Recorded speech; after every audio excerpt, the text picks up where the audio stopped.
aromamari.com-ല് നല്ലൊരു വരനെ കണ്ടു. നമുക്കൊന്ന് നോക്കിയാലോ? എന്തായാലും നമ്മൾ അറോമ മാറി തെരഞ്ഞെടുത്തത് ശരിയായ തീരുമാനമായിരുന്നു. അതുകൊണ്ടാണ് നമ്മുടെ മകന് പെണ്ണ് കിട്ടിയത്. aromamari.com വെബ്സൈറ്റ് ആൻഡ് മൊബൈൽ ആപ്ലിക്കേഷനിലൂടെ ജീവിത പങ്കാളിയെ കണ്ടെത്തൂ. രജിസ്ട്രേഷൻ തികച്ചും സൗജന്യം.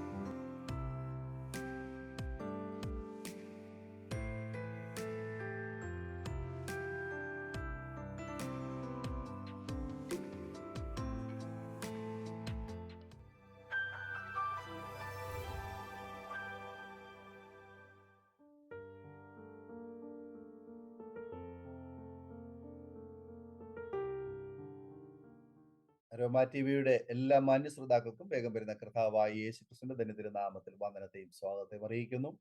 അനുഗ്രഹീതവും മനോഹരവുമായ നല്ല നിമിഷങ്ങൾക്കായി, നല്ല ദിവസത്തിനായി ഞാൻ കർത്താവിന് സ്തോത്രം ചെയ്യുന്നു.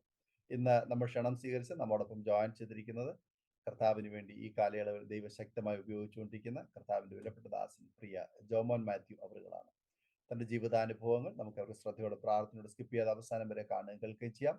നിങ്ങളുടെ വലിയൊരു അഭിപ്രായങ്ങളും നിർദ്ദേശങ്ങളും കമന്റ് ബോക്സിൽ രേഖപ്പെടുത്താൻ മറക്കരുത്. നിങ്ങൾക്കൊരു പ്രാർത്ഥനാ വിഷയമുണ്ട്, ഞങ്ങളുമായി പങ്കുവയ്ക്കാൻ നിങ്ങൾ ആഗ്രഹിക്കുന്നുവെങ്കിൽ സ്ക്രീനിൽ കാണുന്ന വാട്സപ്പ് നമ്പറിൽ ഞങ്ങളെ അറിയിക്കൂ. തീർച്ചയായിട്ടും ഞങ്ങൾ നിങ്ങൾക്ക് വേണ്ടി പ്രാർത്ഥിക്കുന്നു. സാക്ഷ്യം പറഞ്ഞ പ്രിയപ്പെട്ടവരോടൊപ്പം എല്ലാ തിങ്കളാഴ്ചയും രാത്രി 8:30 മണി മുതൽ നടക്കുന്ന ഓൺലൈൻ പ്രാർത്ഥനാ കൂട്ടായ്മയിൽ നിങ്ങൾക്ക് സംബന്ധിക്കാവുന്നതാണ്. ഈ സാക്ഷ്യം തീർച്ചയായിട്ടും അനേക പ്രിയപ്പെട്ടവരുടെ വിടുതലിന് കാരണമായി തീരും. നാം എല്ലാവരും ശ്രദ്ധയോടെ പ്രാർത്ഥനയോടെ ആയിരിക്കുമ്പോൾ കർത്താവിന്റെ വിലപ്പെട്ട ദാസൻ പാസ്റ്റർ ജോമോൻ അവറുകളെ തികഞ്ഞ സ്നേഹത്തോടും ആദരവോടും കൂടി അരോമ TV പ്രേക്ഷകരോടൊപ്പം സമയം ചെലവഴിക്കുന്നതിനായിട്ട് ക്ഷണിച്ചോളൂ. കർത്താവിന്റെ അതിപരിശുദ്ധമായ നാമം വാഴ്ത്തപ്പെടുമാറാകട്ടെ. അനുഗ്രഹിക്കപ്പെട്ട ഈ നല്ല സമയം അരോമ TVയോടുള്ള ബന്ധത്തിൽ ഇങ്ങനെ ഒരു അവസരം കർത്താവ് ജീവിതത്തിൽ നൽകിയതോർത്ത് ഞാൻ ദൈവത്തിന് സ്തോത്രം ചെയ്യുന്നു. വിശേഷാൽ എളിയവന്റെ വ്യക്തിപരമായ ജീവിതത്തിൽ കർത്താവ് ചെയ്തതായിരിക്കുന്ന പ്രവൃത്തികളെ കുറിച്ച് അറിയിക്കുവാൻ ഇങ്ങനെ ഒരു അവസരം ഒരുങ്ങിയതിൽ അതിയായി സന്തോഷിക്കുകയും സർവശക്തനായ ദൈവത്തിന് പ്രാരംഭമായി മഹത്വം കൊടുക്കുകയും ചെയ്യുന്നു. അപ്പോൾ തന്നെ വിവിധ വ്യക്തികളുടെയും ജീവിതത്തിൽ കർത്താവ് ചെയ്ത പ്രവൃത്തികൾ അവരിൽ മാത്രം ഒതുങ്ങാതെ അനേകരിലേക്ക് എത്തിച്ചേരത്തക്കവണ്ണം ഇപ്രകാരം ഒരു പ്രവർത്തനം ചെയ്യുന്ന അരോമ TVയോടുള്ള പ്രത്യേകമായിരിക്കുന്ന നന്ദി അറിയിക്കുന്നു. അതോടൊപ്പം തന്നെ ഈ പ്രവർത്തനങ്ങൾക്ക് ക്രമീകരണങ്ങൾ ചെയ്യുന്ന അനുഗ്രഹീതനായ ഏറ്റവും സ്നേഹവും ബഹുമാനമുള്ള കർത്താവിന്റെ വിലപ്പെട്ട ദാസൻ പാസ്റ്റർ ഡാനിയൽ ജോൺ അവരോടുള്ള ക്രിസ്തീയ സ്നേഹവന്ദനം അറിയിക്കുകയും ചെയ്യുന്നു. അതോടൊപ്പം അരോമ TVയില് ഇതുപോലെയുള്ള ദൈവപ്രവൃത്തികൾ സശ്രദ്ധം ശ്രദ്ധിക്കുന്ന അനുഗ്രഹീതരായ പ്രേക്ഷകരോടുമുള്ള ക്രിസ്തീയ സ്നേഹവന്ദനത്തെ പ്രാരംഭമായി ഞാൻ അറിയിക്കുന്നു. കർത്താവിന് സ്തോത്രം. എന്റെ പേര് ജോമോൻ മാത്യു എന്നാണ്. ഞാന് ജനിച്ചു വളർത്തപ്പെട്ട സ്ഥലം, എന്റെ സ്വദേശം എന്ന് പറയുന്നത് കോട്ടയം ജില്ലയിൽ കുറവലങ്ങാടിന് സമീപമുള്ള വാക്കാട് എന്ന് പറയുന്ന സ്ഥലത്താണ് ഞാൻ ജനിച്ച് വളർത്തപ്പെട്ടത്. ഒരു സാധാരണ ക്രിസ്തീയ കുടുംബത്തിലാണ് ഞാൻ ജനിച്ചു വളർത്തപ്പെടാനിടയായത്. പ്രത്യേകിച്ച് എൻ്റെ പിതാവ് ഒരു പാസ്റ്റർ ആയിരുന്നു. മാതാവ് അനുഗ്രഹിക്കപ്പെട്ട ഒരു കർത്തൃദാസിയാണ്. എനിക്ക് രണ്ട് സഹോദരങ്ങളുണ്ട്. ഞങ്ങൾ 3 മക്കളാണ്. എൻ്റെ മൂത്ത ജ്യേഷ്ഠൻ ഒരാളുണ്ട്. എനിക്കുള്ള ഒരു സഹോദരിയുണ്ട്. അവരൊക്കെ കർത്താവിന്റെ കൃപയാൽ കർത്താവിനെ സേവിച്ചു വരുന്നു. അങ്ങനെ ഞങ്ങളൊരു ആത്മീയ കുടുംബമായിട്ട് വളർത്തപ്പെട്ടു വന്ന ഒരു അന്തരീക്ഷമാണ് എൻ്റെ ജീവിതത്തിലുള്ളത്. ഒരു പെന്തക്കോസ്ത് ഫാമിലിയിൽ ജനിച്ചു വളർത്തപ്പെട്ട ആളായതുകൊണ്ട് ചെറിയ പ്രായം മുതൽ തന്നെ കർത്താവിനെ കുറിച്ചും കർത്താവിന്റെ സ്നേഹത്തെക്കുറിച്ചും ആത്മീയ ആരാധനയെക്കുറിച്ചും ദൈവിക ശുശ്രൂഷകളെ കുറിച്ചും ഒക്കെ ഞാൻ കണ്ടു വളർന്ന ഒരാളായതുകൊണ്ട് ആ ഒരു അനുഭവത്തിൽ എനിക്ക് വളർന്ന് പോരുവാനായിട്ട് കർത്താവ് കൃപ ചെയ്യും. ദൈവത്തിന് സ്തോത്രം. അപ്പോൾ അങ്ങനെ എൻ്റെ ശൈശവ കാലഘട്ടങ്ങളൊക്കെ ആത്മീയമായ ആ അന്തരീക്ഷത്തിൽ വളരുവാനും ദൈവിക കൂട്ടായ്മകൾ അനുഭവിക്കുവാനും ഒക്കെ ഇടയായി തീർന്നു. സ്കൂൾ കാലഘട്ടം ഒക്കെ കഴിഞ്ഞ് ഞാൻ പ്രീ ഡിഗ്രിക്ക് പഠിക്കുന്ന സമയം എനിക്ക് അഡ്മിഷൻ കിട്ടുവാനായിട്ട് ഇടയായി തീർന്നത് മേലുകാവ് മറ്റം എന്ന് പറയുന്ന സ്ഥലത്തുള്ള ഹെൻറി ബക്കർ കോളേജ് എന്ന് പറയുന്ന കോളേജിലാണ് ഞാൻ പ്രീ ഡിഗ്രിക്ക് പഠിക്കുവാനായി ചേർന്നത്. അപ്പൊ ഈ പ്രീ ഡിഗ്രിക്ക് പഠിക്കുന്ന കാലഘട്ടം വരെയുള്ള സമയം വളരെ ആത്മീയമായ നിലവാരത്തിലും കർത്താവിനോടുള്ള ബന്ധത്തിലും ആ സ്നേഹത്തിലും ആ കൂട്ടായ്മയിലും ഒക്കെ ഞാൻ മുൻപോട്ട് പോകുന്നു. കാരണം എൻ്റെ പിതാവ് ഒരു പാസ്റ്ററാണ്, എൻ്റെ മാതാവ് അനുഗ്രഹിക്കപ്പെട്ട ഒരു കർത്തൃദാസിയാണ്, എൻ്റെ സഹോദരങ്ങളും ആത്മീയ നിലവാരത്തിൽ നിൽക്കുന്നതുകൊണ്ട് ആ നിലയിൽ ഞാൻ വളർന്നു പോകുന്നു. എന്നാൽ ഞാൻ പ്രീ ഡിഗ്രിക്ക് പഠിക്കുന്ന സാഹചര്യം വന്നപ്പോൾ എൻ്റെ സ്വന്തം വീട്ടിൽ നിന്ന് മാറി നിൽക്കേണ്ട ഒരു സാഹചര്യം വന്നു. കാരണം ഞാൻ പഠിക്കുവാൻ എനിക്ക് അഡ്മിഷൻ കിട്ടിയത് മെലിയാവ് മറ്റൊരു സ്ഥലത്താണ് എന്ന് ഓർപ്പിച്ചത്. അപ്പോൾ എൻ്റെ സ്വദേശവും ഈ സ്ഥലവുമായിട്ട് വളരെ ദൂരമുള്ളത് കൊണ്ട് തൊടുപുഴയ്ക്കടുത്ത് മുട്ടം എന്ന് പറയുന്ന സ്ഥലത്ത് എൻ്റെ മാതാവിൻ്റെ ജ്യേഷ്ഠ സഹോദരിയുടെ ഭവനത്തിൽ നിന്ന് പഠിക്കാനുള്ള ഒരു ക്രമീകരണമാണ് അവിടെ ലഭിക്കുവാനായിട്ട് ഇടയായി തീർന്നു. അങ്ങനെ വന്നതുകൊണ്ട് ആ ഭവനത്തിൽ നിന്ന് പഠനത്തോടുള്ള ബന്ധത്തിൽ മുൻപോട്ട് പോകാനിടയായി. അപ്പൊ അവിടെ നിന്ന് പഠിച്ചു എന്ന് പറയുമ്പോൾ അവര് പെന്തക്കോസ്ത് അനുഭവത്തിലുള്ള വിശ്വാസികളല്ല, അവര് സാമുദായിക സഭയിലെ അംഗത്വമുള്ള വ്യക്തികളാണ്. അതുകൊണ്ട് ഞാൻ അതുവരെയുള്ള സമയം കർത്താവിൽ ആശ്രയിച്ചും കർത്താവിനെ സ്നേഹിച്ചും ആത്മീയമായ അനുഭവങ്ങളിലൊക്കെ മുൻപോട്ട് പോകുന്നെങ്കിലും ഈ പ്രീ ഡിഗ്രിക്കുള്ള പഠനത്തോടുള്ള ബന്ധത്തിൽ ഞാൻ ആ ഭവനത്തിൽ വന്നു, അവിടെ താമസിച്ചു, കോളേജിൽ പോവുകയും പഠിക്കുകയൊക്കെ ചെയ്ത കാലഘട്ടം വന്നതുകൊണ്ട് എൻ്റെ ആത്മീയ നിലവാരത്തിൽ നിന്ന് ഞാൻ പതിയെ പതിയെ പതിയെ പുറകോട്ട് പോകുന്ന ഒരു സാഹചര്യം എൻ്റെ ജീവിതത്തിൽ ഉണ്ടായി. നമുക്കറിയാം, ഒരു ആത്മീയ അന്തരീക്ഷത്തോട് ചേർന്ന് നിൽക്കുമ്പോൾ ആ ഒരു നിലവാരത്തിലാണ് മുൻപോട്ട് പോകാൻ ഇടയാകുന്നത്.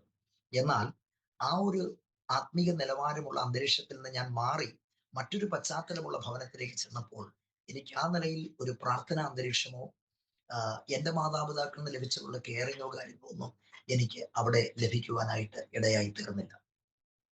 അപ്പൊ അങ്ങനെ വന്നതുകൊണ്ട് എനിക്ക് ആ ഒരു ആത്മീയ അന്തരീക്ഷത്തിൽ തുടരുവാൻ കഴിയാതെ പോയി. ഇത് പറയുമ്പോൾ തന്നെ ഇടയ്ക്ക് ഒരു കാര്യം കൂടെ ഞാൻ ഓർപ്പിക്കട്ടെ. ഞാൻ SSLCക്ക് പഠിച്ചുകൊണ്ടിരിക്കുന്ന സമയമാണ് എൻ്റെ പിതാവിന് കർത്താവിന്റെ വേലയോടുള്ള ബന്ധത്തിൽ യുണൈറ്റഡ് സ്റ്റേറ്റിലേക്ക് പോകാനുള്ള ഒരു സാഹചര്യം ഒരുങ്ങി വന്നു. അദ്ദേഹം അനുഗ്രഹീതനായ ഒരു കർത്തൃദാസനായിരുന്നു. അപ്പോൾ തന്നെ വിദേശ മിഷണറിമാരാൽ കേരളത്തിൽ ആരംഭിക്കപ്പെട്ട ബൈബിൾ ഓപ്പൺ എയർ മിഷൻ എന്ന് പറയുന്ന ഒരു അനുഗ്രഹീത സംഘടന, ഒരു ഗോസ്പൽ ടീം വർക്കാണ്. അതിനോടുള്ള ബന്ധത്തിൽ അദ്ദേഹത്തിന് യുണൈറ്റഡ് സ്റ്റേറ്റിലേക്ക് പോകാനുള്ള ഒരു സാഹചര്യം ഒരുങ്ങി വന്നെങ്കിലും നിർഭാഗ്യവശാൽ ഒരു രോഗത്തിന് അദ്ദേഹം അടിമപ്പെട്ടു. 1995 അദ്ദേഹം ഈ ലോകത്തിൽ നിന്ന് വേർപെട്ട് കർത്തൃസന്നിധിയിലേക്ക് ചേർക്കപ്പെടുവാനിടയായി തീർന്നു. അപ്പോൾ ഇങ്ങനെയുള്ള ഒരു സാഹചര്യം കടന്നു വന്നതുകൊണ്ട് അതിനുശേഷമൊക്കെ വളരെ പ്രയാസഘട്ടത്തിൽ കൂടെയാണ് ഞങ്ങളുടെ കുടുംബം മുൻപോട്ട് പോകാനായിട്ട് ഇടയായി തീർന്നത്. എങ്കിലും ഞാൻ വീണ്ടും പഠനത്തിനായിട്ട് മുൻപ് ഓർപ്പിച്ചതുപോലെ എൻ്റെ മാതാവിൻ്റെ ജ്യേഷ്ഠ സഹോദരന്റെ ഭവനത്തിലേക്ക് വന്നു. അവിടെ നിന്നുകൊണ്ട് കോളേജിൽ പോകുവാനും പഠിക്കുവാനും ഒക്കെ ഞാൻ ആരംഭിച്ചു. എന്നാൽ ഈ കോളേജ് പഠനം തുടങ്ങി 2 വർഷമാണല്ലോ പ്രീ ഡിഗ്രി കോഴ്സ്. അതിൻ്റെ ഏതാണ്ട് ആദ്യ വർഷത്തിന്റെ മധ്യഭാഗമൊക്കെ ആയപ്പോൾ മുതൽ എൻ്റെ ആത്മീയ നിലവാരങ്ങളൊക്കെ മാറിയിട്ട് ഞാൻ കൂട്ടുകാരുമൊക്കെ ഒത്ത് കൂടി തികച്ചും ദൈവിക അന്തരീക്ഷം വിട്ട് ലോകമയമായിരിക്കുന്ന ഒരു സാഹചര്യത്തിലേക്ക് കടന്നു പോകാനിടയായി. അപ്പോൾ അങ്ങനെ ഞാൻ ആ ഭവനത്തിൽ നിന്നുകൊണ്ട് എൻ്റെ പഠനം അല്ലെങ്കിൽ വിദ്യാഭ്യാസം തുടരുവാനിടയായി. ആ പഠനത്തിന്റെ മധ്യഭാഗത്തിന് ശേഷമായിട്ട് എൻ്റെ ആത്മീയമായ നിലവാരം വളരെ മോശപ്പെട്ട ഒരു സാഹചര്യത്തിൽ പോയി. കാരണം ഞാൻ നിൽക്കുന്നത് ഒരു സാമുദായിക പശ്ചാത്തലമുള്ള കുടുംബത്തിലായതുകൊണ്ട് എനിക്ക് ആത്മീയമായ ഒരു സപ്പോർട്ടോ ഒരു കാര്യങ്ങളോ ഒന്നും അവിടെ നിന്ന് എനിക്ക് ലഭ്യമാകുവാനായിട്ട് ഇടയായില്ല. അപ്പൊ അങ്ങനെ വന്നതുകൊണ്ട് മാത്രവുമല്ല, കോളേജിലെത്തി കൂട്ടുകാരുമൊക്കെയായി കൂടി ആത്മീക നിലവാരത്തിൽ നിന്ന് ഞാൻ ലോകമയത്വത്തിലേക്ക് പതിയെ പതിയെ മാറ്റപ്പെട്ടു. അങ്ങനെ ലോകമോഹത്തിന് അടിമപ്പെട്ട് ഒരു സാഹചര്യത്തിലേക്ക് ഞാൻ കടന്നു പോകാനിടയായിത്തീർന്നു. അപ്പോൾ ഞാൻ ഇങ്ങനെ എൻ്റെ വിദ്യാഭ്യാസമുള്ള ബന്ധത്തിൽ ഈ സാഹചര്യത്തിൽ ഞാൻ ഇവിടെ ജീവിക്കുമ്പോഴും എൻ്റെ സ്വദേശത്ത് അഥവാ എൻ്റെ നാട്ടിൽ എൻ്റെ ഭവനത്തിൽ എൻ്റെ മാതാവ് എനിക്ക് വേണ്ടി കണ്ണുനീരോടുകൂടെ കർത്താവിനോട് പ്രാർത്ഥിച്ചു കൊണ്ടിരിക്കുകയാണ്.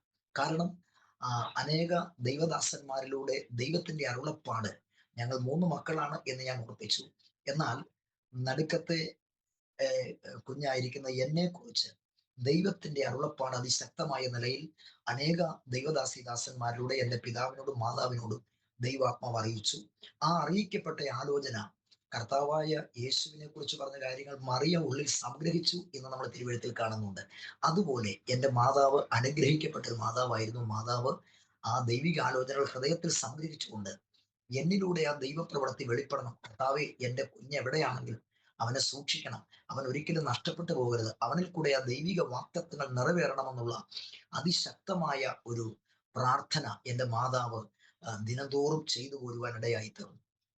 എൻ്റെ മാതാവിനെ കുറിച്ച് ഓർക്കുമ്പോൾ എനിക്ക് പ്രിയപ്പെട്ടവരെ, ഏറ്റവും ഞാൻ കരണീയമായ മാതൃകയായി കാണുകയും എൻ്റെ ഹൃദയം സന്തോഷത്താൽ നിറയുന്ന ഒരു കാര്യം എന്താണെന്ന് ചോദിച്ചാൽ, ഒരു സാധാരണ കുടുംബത്തിലാണ് ഞാൻ ജനിച്ചു വളർന്നതെന്ന് ഞാൻ ഓർപ്പിച്ചത്.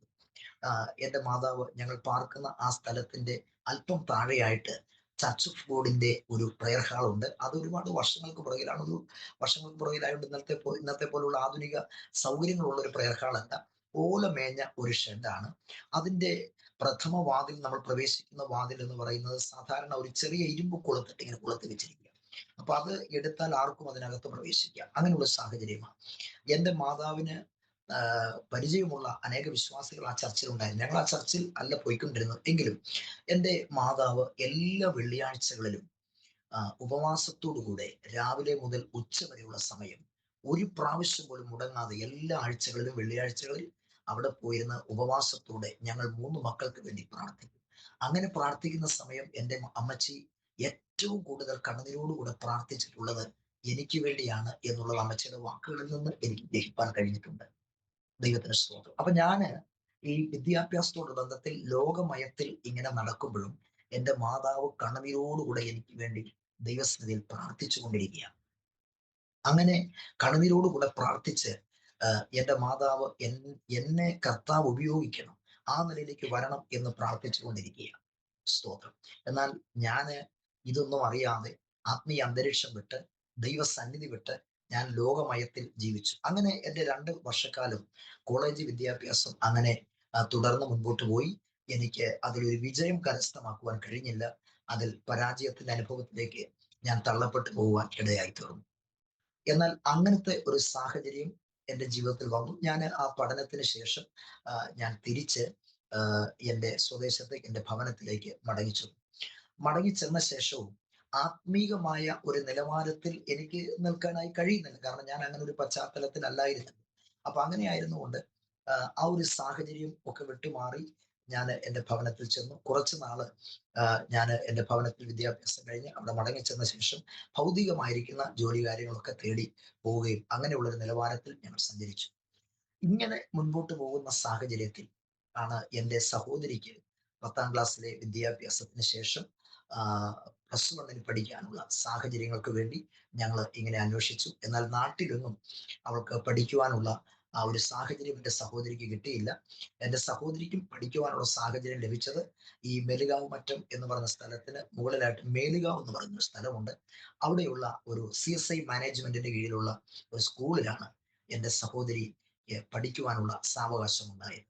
അപ്പം അതിനോട് ബന്ധപ്പെട്ട് ഞാനും എൻ്റെ മാതാവും എൻ്റെ സഹോദരങ്ങളും ഞങ്ങള് കുടുംബമായിട്ട് ഞങ്ങളുടെ സ്വദേശം വിട്ട് ഞങ്ങൾ മേലുകാവ് മറ്റം എന്ന് പറയുന്ന സ്ഥലത്തേക്ക് ഞങ്ങൾ താമസം മാറി. വാടകയ്ക്ക് ഒരു വീട് ക്രമീകരിച്ചു മാറി. അതിന് ഏറ്റവും പ്രയോജനകരമായി തീർന്നത് എൻ്റെ മാതാവിന്റെ മറ്റൊരു ജ്യേഷ്ഠത്തിയുടെ മകള്, എൻ്റെ ഒരു സിസ്റ്റർ അവിടെ വിവാഹം കഴിച്ചിട്ടുണ്ട് മേലുകാവ് മറ്റത്തിൽ. ആ സിസ്റ്ററിന്റെ ഹസ്ബൻഡ്, എൻ്റെ അളിയന് അവിടെ കോർപ്പറേറ്റീവ് ബാങ്കിലെ ഒരു ജോലിയായിരുന്നു. അദ്ദേഹമാണ് അതിനുള്ള എല്ലാ ക്രമീകരണങ്ങളും ഒരുക്കി ഞങ്ങൾ മേലുകാവ് മറ്റം എന്ന് പറയുന്ന സ്ഥലത്തേക്ക് 1999 മധ്യഭാഗത്തൂടെ ഞങ്ങൾ ജന്മദേശം വിട്ട് മേലുകാവ് മറ്റം എന്ന് പറയുന്ന സ്ഥലത്ത് ഞങ്ങൾ താമസമാക്കി. അങ്ങനെ അവിടെ താമസിക്കുന്ന സമയത്ത് എൻ്റെ സഹോദരി പഠനത്തിനായിട്ട് കോളേജിൽ കടന്നു പോകുന്നു. അതോടുള്ള ബന്ധത്തിൽ നിൽക്കുന്നു. അപ്പോൾ തന്നെ എൻ്റെ മൂത്ത ഒരു ജ്യേഷ്ഠ സഹോദരനുണ്ട് എന്ന് ഞാൻ ഓർപ്പിച്ചിരുന്നല്ലോ. അദ്ദേഹത്തിന് ഈ ബൈബിൾ ഓപ്പൺ എയർ മിഷൻ എന്ന് പറയുന്ന ഞാൻ മുൻപ് പറഞ്ഞ എൻ്റെ പിതാവ് അമേരിക്കയിലേക്ക് പോകുവാനായിട്ടിരുന്ന അദ്ദേഹം പ്രതിദാനം ചെയ്ത ആ പ്രസ്ഥാനം, അതിനുള്ള ബന്ധത്തിൽ ആ ടീമില് അദ്ദേഹം പ്രവർത്തിച്ചു കൊണ്ടിരിക്കുകയാണ്, എൻ്റെ ജ്യേഷ്ഠ സഹോദരൻ. അപ്പോൾ ഞാൻ എൻ്റെ പ്രീ ഡിഗ്രി പഠനത്തിനും ഒക്കെ ശേഷം ഇങ്ങനെ നിൽക്കുകയാണല്ലോ. അപ്പം കുറച്ച് നാളുകൾ കഴിഞ്ഞപ്പോൾ എനിക്കും ഈ ബൈബിൾ ഓപ്പൺ എയർ മിഷൻ എന്ന ടീമിനോടുള്ള ബന്ധത്തിൽ പ്രവർത്തിക്കാനായിട്ട് ഒരു അവസരം എനിക്ക് ലഭിച്ചു. അപ്പോൾ തന്നെ ഓർക്കണമേ, ഞാൻ കർത്താവുമായിട്ട് വലിയ ബന്ധത്തിലോ കാര്യങ്ങളിലോ ഒന്നുമല്ല, ഒരു ജസ്റ്റ് ഒരു പ്രാർത്ഥിക്കും, ഇങ്ങനെ പോകും എന്നുള്ള സാഹചര്യം മാത്രമേ ഉള്ളെങ്കിൽ ഞാനും കുറച്ച് നാളുകൾ ആ ഗോസ്ബൽ ടീമിൽ ചേർന്ന് അവിടെയുള്ള അനുഗ്രഹീതരായ ദേവദാസന്മാരോട് ചേർന്ന് പ്രവർത്തിച്ചു. ഒരു 1.5 വർഷത്തോളം ഇടുക്കി ഡിസ്ട്രിക്റ്റിലുള്ള കട്ടപ്പന വെള്ളയാങ്കുടി എന്ന് പറയുന്ന സ്ഥലത്ത് അവിടെ ഉള്ള ദൈവദാസന്മാരോട് ചേർന്ന്, ആ ടീമിനോട് ചേർന്ന് കുറച്ച് നാളുകൾ പ്രവർത്തിച്ചു. അതിനുശേഷം വീണ്ടും ആ ടീമിന്റെ പ്രവർത്തനങ്ങൾ നിർഭാഗ്യവശാൽ നിലച്ചു പോകുന്ന ഒരു സാഹചര്യം വന്നതുകൊണ്ട് ഞാൻ മടങ്ങി എൻ്റെ ഭവനത്തിലേക്ക് പോന്നു. വീണ്ടും മറ്റ് ആത്മീയ കാര്യങ്ങളോ കൂട്ടായ്മകളോ ഒന്നുമില്ല, ഞാൻ എൻ്റെ ഭവനത്തിൽ തന്നെ ഇങ്ങനെ ആയിരിക്കുകയാണ്. എന്നാൽ ആ സമയങ്ങളിലൊക്കെ എൻ്റെ ഉള്ളിൽ ദൈവത്തിന്റെ ആത്മാവ് ഇങ്ങനെ ഇടപെടുന്നുണ്ടായിരുന്നു. ഇടയ്ക്കിടയ്ക്ക് നീ ഇങ്ങനെ പോകേണ്ട ഒരു വ്യക്തിയല്ല, നീ ഇങ്ങനെ നടക്കേണ്ട ഒരാളല്ല എന്നുള്ള ഒരു ഉണർത്തൽ, ആഴമായ ഒരു സ്പർശനമില്ല, പക്ഷെ ചില സമയങ്ങളിൽ എന്നെ ഇങ്ങനെ ആരും ഓർമ്മപ്പെടുത്തിക്കൊണ്ടിരിക്കുക. പക്ഷെ എനിക്ക് പൂർണ്ണമായിട്ട് അതിലേക്ക് വരാൻ പറ്റാതെ പോകുന്നത് പോലെ എനിക്ക് അനുഭവങ്ങൾ ഉണ്ടായിക്കൊണ്ടിരുന്നു. എന്നാൽ അങ്ങനെ 1 വർഷത്തോളം ഞാനിങ്ങനെ തുടർന്നു. അതിനുശേഷമാണ് എൻ്റെ പിതാവിന്റെ സ്നേഹിതനായിരിക്കുന്ന അനുഗ്രഹീതനായ കൃപാവരപ്രാപ്തനായ ഒരു ദൈവദാസനെ കർത്താവ് ഞങ്ങളുടെ ഭവനത്തിലേക്ക് അയച്ചു. അദ്ദേഹം എങ്ങനെയോ അറിഞ്ഞു ഞങ്ങൾ മേലുകാവ് മറ്റം എന്ന് പറയുന്ന സ്ഥലത്ത് താമസിക്കുന്നുണ്ടെന്ന് അറിഞ്ഞ് അവിടെ വന്നു. എൻ്റെ മാതാവിനെ, ഞങ്ങളുടെ സഹോദരങ്ങളെയൊക്കെ കണ്ടു, ഞങ്ങളോട് സംസാരിച്ചു. അദ്ദേഹം പ്രാർത്ഥിച്ച സമയത്ത് അദ്ദേഹം ഇങ്ങനെ പറഞ്ഞു, എൻ്റെ മാതാവിനോട് പറഞ്ഞു, അമ്മാമേ, നിങ്ങളുടെ 3 മക്കളും ദൈവത്താൽ അനുഗ്രഹിക്കപ്പെട്ട മക്കളെ ദൈവം നിങ്ങൾക്ക് തന്നിരിക്കുന്നു. പക്ഷേ രണ്ടാമത്തെ മോനെ കുറിച്ച് ദൈവത്തിന് വലിയ പദ്ധതിയുണ്ട്, ദൈവത്തിന് വലിയ കാഴ്ചപ്പാടുണ്ട്. അവൻ ജനിക്കുന്നതിന് മുൻപ് അവനെ കർത്താവിന് വേണ്ടി അതിശക്തമായി പ്രയോജനപ്പെടാൻ ദൈവം അടയാളപ്പെടുത്തിയിരിക്കുന്ന ഒരു വ്യക്തിത്വമാണ് എന്ന് ആ കർത്തൃദാസൻ എൻ്റെ മാതാവിനോട് പറയുന്നത് എൻ്റെ ശ്രദ്ധയിൽപ്പെട്ടു. അപ്പൊ എൻ്റെ ഉള്ളിൽ ഇങ്ങനെ ഇടയ്ക്കിടെ ഉണ്ടായി ഉണർത്തപ്പെടലും ഈ കർത്തൃദാസൻ പറഞ്ഞ വാക്കുകളുമായിട്ട് ഒരു ടച്ചിങ് സംഭവിക്കാനിടയായി. അന്ന് രാത്രിയിൽ ആ കർത്തൃദാസൻ ഞങ്ങളുടെ ഭവനത്തിൽ വിശ്രമിക്കുവാനായിട്ട് ഒരുങ്ങുമ്പോൾ എൻ്റെ മാതാവിനോട് പറഞ്ഞു, മോനെ വിളിക്ക്, അവന് വേണ്ടി ഒന്ന് പ്രാർത്ഥിക്കണം. അങ്ങനെ ആ കർത്തൃദാസന്റെ സാന്നിധ്യത്തിൽ ഞാൻ പ്രാർത്ഥനയ്ക്കായി ദൈവസന്നിധിയിൽ മുട്ടുമടക്കി പ്രാർത്ഥിക്കുമ്പോൾ ആ കർത്തൃദാസൻ ശക്തമായി എന്നോട് ദൈവത്തിന്റെ ആലോചന അറിയിച്ചു. മകനെ, നിന്നെ കുറിച്ച് എനിക്ക് വലിയ ഉദ്ദേശമുണ്ട്. ലോക സ്ഥാപനത്തിന് മുൻപ് ഞാൻ നിന്നെ കണ്ടു. ഇരമ്യാവ് അമ്മയുടെ ഉദരത്തിൽ ഉരുവാകുന്നതിന് മുൻപ് ഞാൻ അവനെ അറിഞ്ഞു, അവനെ വിശുദ്ധീകരിച്ചു. അവനെ എനിക്ക് പ്രവാചകനായി നിയമിച്ചതുപോലെ ഞാൻ നിന്നെ തെരഞ്ഞെടുത്തിരിക്കുന്നു. ഈ ദൈവിക വചനങ്ങളും ആലോചനകളും ആ കർത്തൃദാസൻ അറിയിച്ചിട്ട് അദ്ദേഹം പ്രാർത്ഥിച്ച് ആമേൻ പറഞ്ഞ ശേഷം എന്നോട് പറഞ്ഞു, ജോമോനെ കുറിച്ച് ദൈവത്തിന് വലിയ ഉദ്ദേശം. ജോമോൻ ഇങ്ങനെ പോകേണ്ട ആളല്ല. ജോമോനെ കുറിച്ച് അതിശക്തമായ ഒരു ശുശ്രൂഷയ്ക്ക് വേണ്ടി ദൈവം ആഗ്രഹിക്കുന്നു. ജോമോൻ കർത്താവിന്റെ ആലോചനയ്ക്ക് വിധേയപ്പെടുമെങ്കിൽ, സമർപ്പിക്കപ്പെടുമെങ്കിൽ, ഇപ്പോൾ ആയിരിക്കുന്ന നിലവാരങ്ങളൊക്കെ മാറി കർത്താവിന്റെ കരങ്ങളിൽ പ്രയോജനപ്പെടുന്ന ഒരു ഉത്തമ ആയുധമാക്കി കർത്താവ് തീർക്കും എന്ന് ദൈവത്തിന്റെ ആലോചന എന്നോട് അറിയിച്ചു. പ്രിയപ്പെട്ടവരെ, ഈ ദൈവാലോചന കേട്ടപ്പോൾ ഞാൻ ഓർപ്പിച്ചല്ലോ, ഞാൻ ഒരു പാസ്റ്ററുടെ മകനായിരുന്നു, ആത്മീയ കുടുംബത്തിലെ അംഗമായിരുന്നെങ്കിലും ഞാൻ പഠനത്തോടുള്ള ബന്ധത്തിൽ മാറി നിന്ന സാഹചര്യങ്ങൾ, കർത്താവിൽ നകന്നുപോയ സാഹചര്യങ്ങൾ, ഞാൻ ആ കാലത്ത് കൂട്ടുകൂടി നടന്ന സാഹചര്യങ്ങളെല്ലാം പെട്ടെന്ന് എൻ്റെ ഹൃദയത്തോടെ മിന്നി മറഞ്ഞെങ്കിലും എൻ്റെ ഉള്ളിൻ്റെ ഉള്ളിൽ ഒരു വലിയ താല്പര്യം കടന്നു വന്നു. എന്നോട് സംസാരിച്ചത് കർത്താവാണ്. ഞാൻ കർത്താവിന്റെ വഴികളൊക്കെ വിട്ട്, കർത്താവിന്റെ സാന്നിധ്യം വിട്ട്, അപ്പച്ചന്റെ സ്നേഹം വിട്ട് ഞാൻ അകന്നു പോയെങ്കിലും എന്നെ ജീവനോടെ കർത്താവ് ശേഷിപ്പിച്ചത് ഒരുപക്ഷെ ഈ ദൈവിക അരുളപ്പാടും ആലോചനയും ഏറ്റെടുത്ത് എൻ്റെ ജീവിതത്തിന്റെ ശേഷിക്കുന്ന നാളുകൾ കർത്താവിന് വേണ്ടി പ്രയോജനപ്പെടാനാണ് എന്നുള്ള ഒരു അവബോധം എൻ്റെ ഉള്ളിൽ ഉദിച്ചു വന്നപ്പോൾ ഞാൻ അവിടെ തന്നെ വീണ്ടും മുട്ടുമടക്കി ഞാൻ പറഞ്ഞു, പാസ്റ്ററെ, എനിക്ക് വേണ്ടി പ്രാർത്ഥിക്കണം. തീർച്ചയായും എനിക്ക് ആഗ്രഹമുണ്ട്. എൻ്റെ കർത്താവിന് വേണ്ടി എനിക്ക് പ്രയോജനപ്പെടണം. പ്രിയപ്പെട്ടവരെ, ആ സമയത്ത് തന്നെ ഞാൻ അവിടെ മുഴങ്കാൽ മടക്കി നിറകണ്ണുകളോടുകൂടെ എൻ്റെ കർത്താവിനോട്, എൻ്റെ യേശുവിനോട് ഞാൻ പ്രാർത്ഥിച്ചു, കർത്താവെ, എൻ്റെ കുറവുകളെല്ലാം എന്നോട് ക്ഷമിക്കണം, എൻ്റെ ബലഹീനതകളെല്ലാം എന്നോട് ക്ഷമിക്കണം, എന്നെ നന്നായി ശുദ്ധീകരിക്കണമേ. ഞാൻ അങ്ങേ വിട്ടുപോയിട്ടുണ്ട്. ഞാനൊരു പാസ്റ്ററുടെ മകനാണ്. ഞാൻ ഒരു ആത്മീയ അന്തരീക്ഷത്തിൽ വളർന്നു വന്ന മകനാണ്. പക്ഷേ എൻ്റെ ജീവിതത്തിന്റെ ഒരു ഇടവേള ഞാൻ അങ്ങേ വിട്ടു പോയിട്ടുണ്ട് എന്നുള്ളത് സമർപ്പിച്ച് ഞാൻ കണ്ണുനീരോടുകൂടെ കർത്താവിന്റെ സന്നിധിയിൽ പ്രാർത്ഥിച്ചു. ആ പ്രാർത്ഥനയും ആ സമർപ്പണവും എന്റെ കർത്താവ് സ്വീകരിക്കുകയും കർത്താവ് എന്നെ സ്നേഹിച്ചു എന്നുള്ളത് ആ പ്രാർത്ഥനാനന്തരം എനിക്ക് മനസ്സിലാക്കുവാനായി കഴിഞ്ഞു. അപ്പോൾ തന്നെ ആ കർത്തൃദാസൻ എന്നോട് പറഞ്ഞു, കർത്താവിന് വേണ്ടി ശക്തമായി പ്രയോജനപ്പെടാതിരിക്കാനും കർത്താവിന്റെ വഴികളിൽ നിൽക്കാതിരിക്കാനും ഒക്കെ പിശാച് എന്നെ ശക്തമായി തടസ്സപ്പെടുത്തി വെച്ചിരിക്കുന്ന ചില മേഖലകളുണ്ട്. അതിനുവേണ്ടി കൂടെ പ്രാർത്ഥിക്കാം എന്ന് പറഞ്ഞ കർത്തൃദാസൻ പ്രാർത്ഥിച്ചപ്പോൾ ഞാൻ എൻ്റെ ജീവിത അനുഭവം നിങ്ങളോട് പങ്കുവെക്കുന്നു. എന്നെ അതുവരെ വരിഞ്ഞു മുറുക്കിയിരുന്ന എന്തൊക്കെയോ ചില ആ പാശങ്ങൾ, കയറുകൾ പൊട്ടിപ്പോകുന്നത് പോലെ ഒരു ഫീലിംഗ്, ഒരു അനുഭവം എൻ്റെ ജീവിതത്തിൽ ഉണ്ടായി. ഞാൻ ഒന്നുകൂടെ നിങ്ങളോട് പറയുന്നു, എനിക്ക് ചില സമയങ്ങളിലൊക്കെ എന്നെ ഒരു 13 വയസ്സ് മുതൽ ഇങ്ങോട്ട് ചിന്തിക്കുമ്പോൾ എനിക്ക് എൻ്റെ ജീവിതത്തിൽ എനിക്ക് തലയ്ക്ക് ഒരു വേദന ഉണ്ടാകുന്ന അവസ്ഥയുണ്ടായിരുന്നു. എൻ്റെ തലയ്ക്ക് പുറകിൽ ഒരു വേദന ചില സന്ധ്യാ സമയങ്ങളിലാണ് അത് വരുന്നത്. അത് വന്നു കഴിഞ്ഞാൽ പിറ്റേ ദിവസം വരെ ഉറങ്ങിയാൽ മാത്രമേ ആ വേദന എൻ്റെ ശിരസിൽ നിന്ന് മാറിപ്പോവുകയുള്ളായിരുന്നു. അപ്പോൾ അതുപോലെയുള്ള ഒരു സാഹചര്യത്തിനൊക്കെ ഞാൻ അടിമയായിരുന്നു. പക്ഷേ ആ കർത്തൃദാസൻ പറഞ്ഞ ദൈവാലോചനയ്ക്ക് മുമ്പിൽ പൂർണ്ണ ഹൃദയത്തോടെ ഞാൻ സമർപ്പിച്ചു. ഞാൻ ദൈവത്തെ വിട്ടുമാറിയ, ദൈവത്തെ വിട്ടകന്ന് നടന്ന ആ കാലങ്ങളെ കുറിച്ചുള്ള ആ അവബോധം എനിക്കുണ്ടായിട്ട് അത് 100% ദൈവസന്നിധിയിൽ സമർപ്പിച്ച് ഞാൻ എൻ്റെ കുറവുകൾ ഏറ്റുപറഞ്ഞ് കണ്ണുനീരോടെ പ്രാർത്ഥിച്ച ആ നിമിഷം, ആ കർത്തൃദാസൻ കൈവച്ച് പ്രാർത്ഥിച്ച ആ നിമിഷം ഈ പറയപ്പെട്ട എല്ലാ പ്രതിസന്ധികളും എൻ്റെ ശരീരത്തിൽ നിന്ന് വിട്ടുമാറിയിട്ട് ഞാൻ ഫ്രീ ആയിത്തീരുന്ന ഒരു സാഹചര്യം എനിക്ക് ഉണ്ടാകുവാനിടയായി. ഞാൻ അതിൽ നിന്നൊരു കാര്യം മനസ്സിലാക്കി. ദൈവത്തിന്റെ ദാസന്മാര് അല്ലെങ്കിൽ അഭിഷക്തന്മാര് നമ്മളോട് ദൈവത്തിന്റെ ആലോചനയും അരുളപ്പാടുകളും പറഞ്ഞു എന്നതുകൊണ്ട് ഒരു മിറക്കിളോ ഒരു ഡെലിവറൻസോ നടക്കണമെന്നില്ല.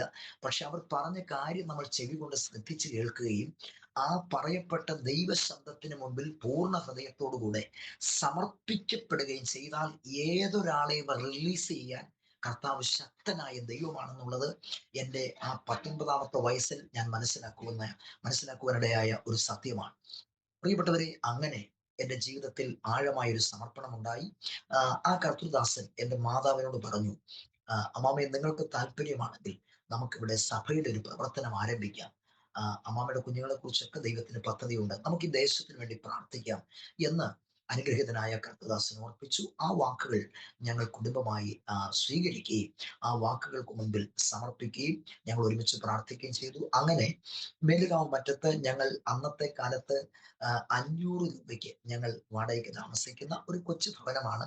അതിന് 2 മുറികളേ ഉള്ളൂ, ഒരു സിറ്റ് ഔട്ട്, ഒരു കിച്ചൺ, ഇങ്ങനെ ചെറിയ സൗകര്യങ്ങളുള്ള ആ ഭവനത്തിൽ ഞങ്ങൾ സഭയുടെ ഒരു പ്രവർത്തനം ആ കർത്തൃദാസൻ ആരംഭിച്ചു.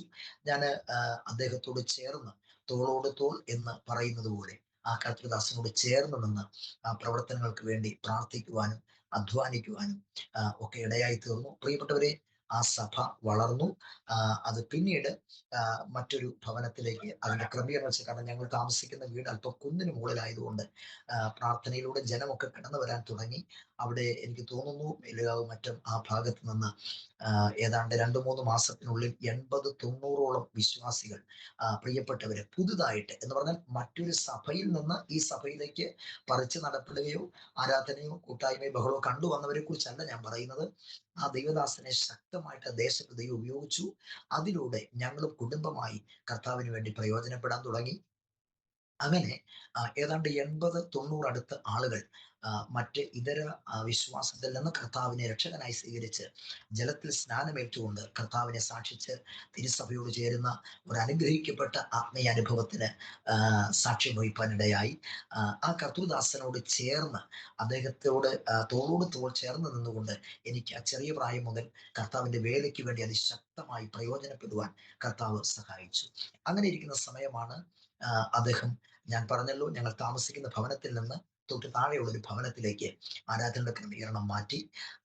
ആ കുടുംബം പൂർണ്ണമായി രക്ഷയിലേക്ക് വന്നു. ആ കുടുംബത്തിലേക്ക് ആരാധന കാര്യങ്ങൾ മാറ്റി. അവിടെ വെച്ച് നടക്കുന്ന 7 ദിവസത്തെ ഉപവാസ പ്രാർത്ഥനയിൽ ഞാൻ സമർപ്പിച്ചു. അപ്പോൾ നിങ്ങൾ ഓർക്കണം, ഞാനൊരു പാസ്റ്ററുടെ മകനാണെങ്കിലും ഞാൻ ഒരു ദിവസം പോലും പൂർണ്ണമായിട്ട് ഉപവസിച്ചിട്ടില്ല, പ്രാർത്ഥിച്ചിട്ടില്ലാത്ത ഒരു വ്യക്തിയാണ്. എന്നാൽ സമർപ്പിച്ച അനന്തരമായി കർത്താവിന്റെ കരങ്ങളിൽ ഏൽപ്പിച്ച് ആ 7 ദിവസം നടന്ന ഉപവാസ പ്രാർത്ഥന ധ്യാന യോഗത്തിൽ ഞാൻ എന്നെ തന്നെ പൂർണ്ണമായി കർത്താവിന്റെ കരങ്ങൾ സമർപ്പിച്ച് 7 ദിവസം പരിപൂർണമായി പ്രാർത്ഥനയാലും ഉപവാസത്താലും വചനധ്യാനത്താലും ആത്മതപനത്താലും ദൈവസന്നിധിയിൽ മുഴങ്കാലുകൾ മടക്കി.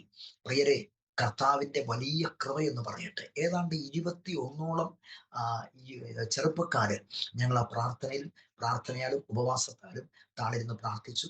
എന്നാൽ ആ 21 യുവതി യുവാക്കന്മാരുടെ നടുവിൽ നിന്ന് കർത്താവ് അതിശക്തമായി എന്നെ അഭിഷേകം ചെയ്ത് ഒരു വലിയ ശുശ്രൂഷയ്ക്കായി പുറത്തു കൊണ്ടുവരുന്ന ഒരു ആത്മീയ അനുഭവം ഉണ്ടായി. ദൈവത്തിന് സ്തോത്രം.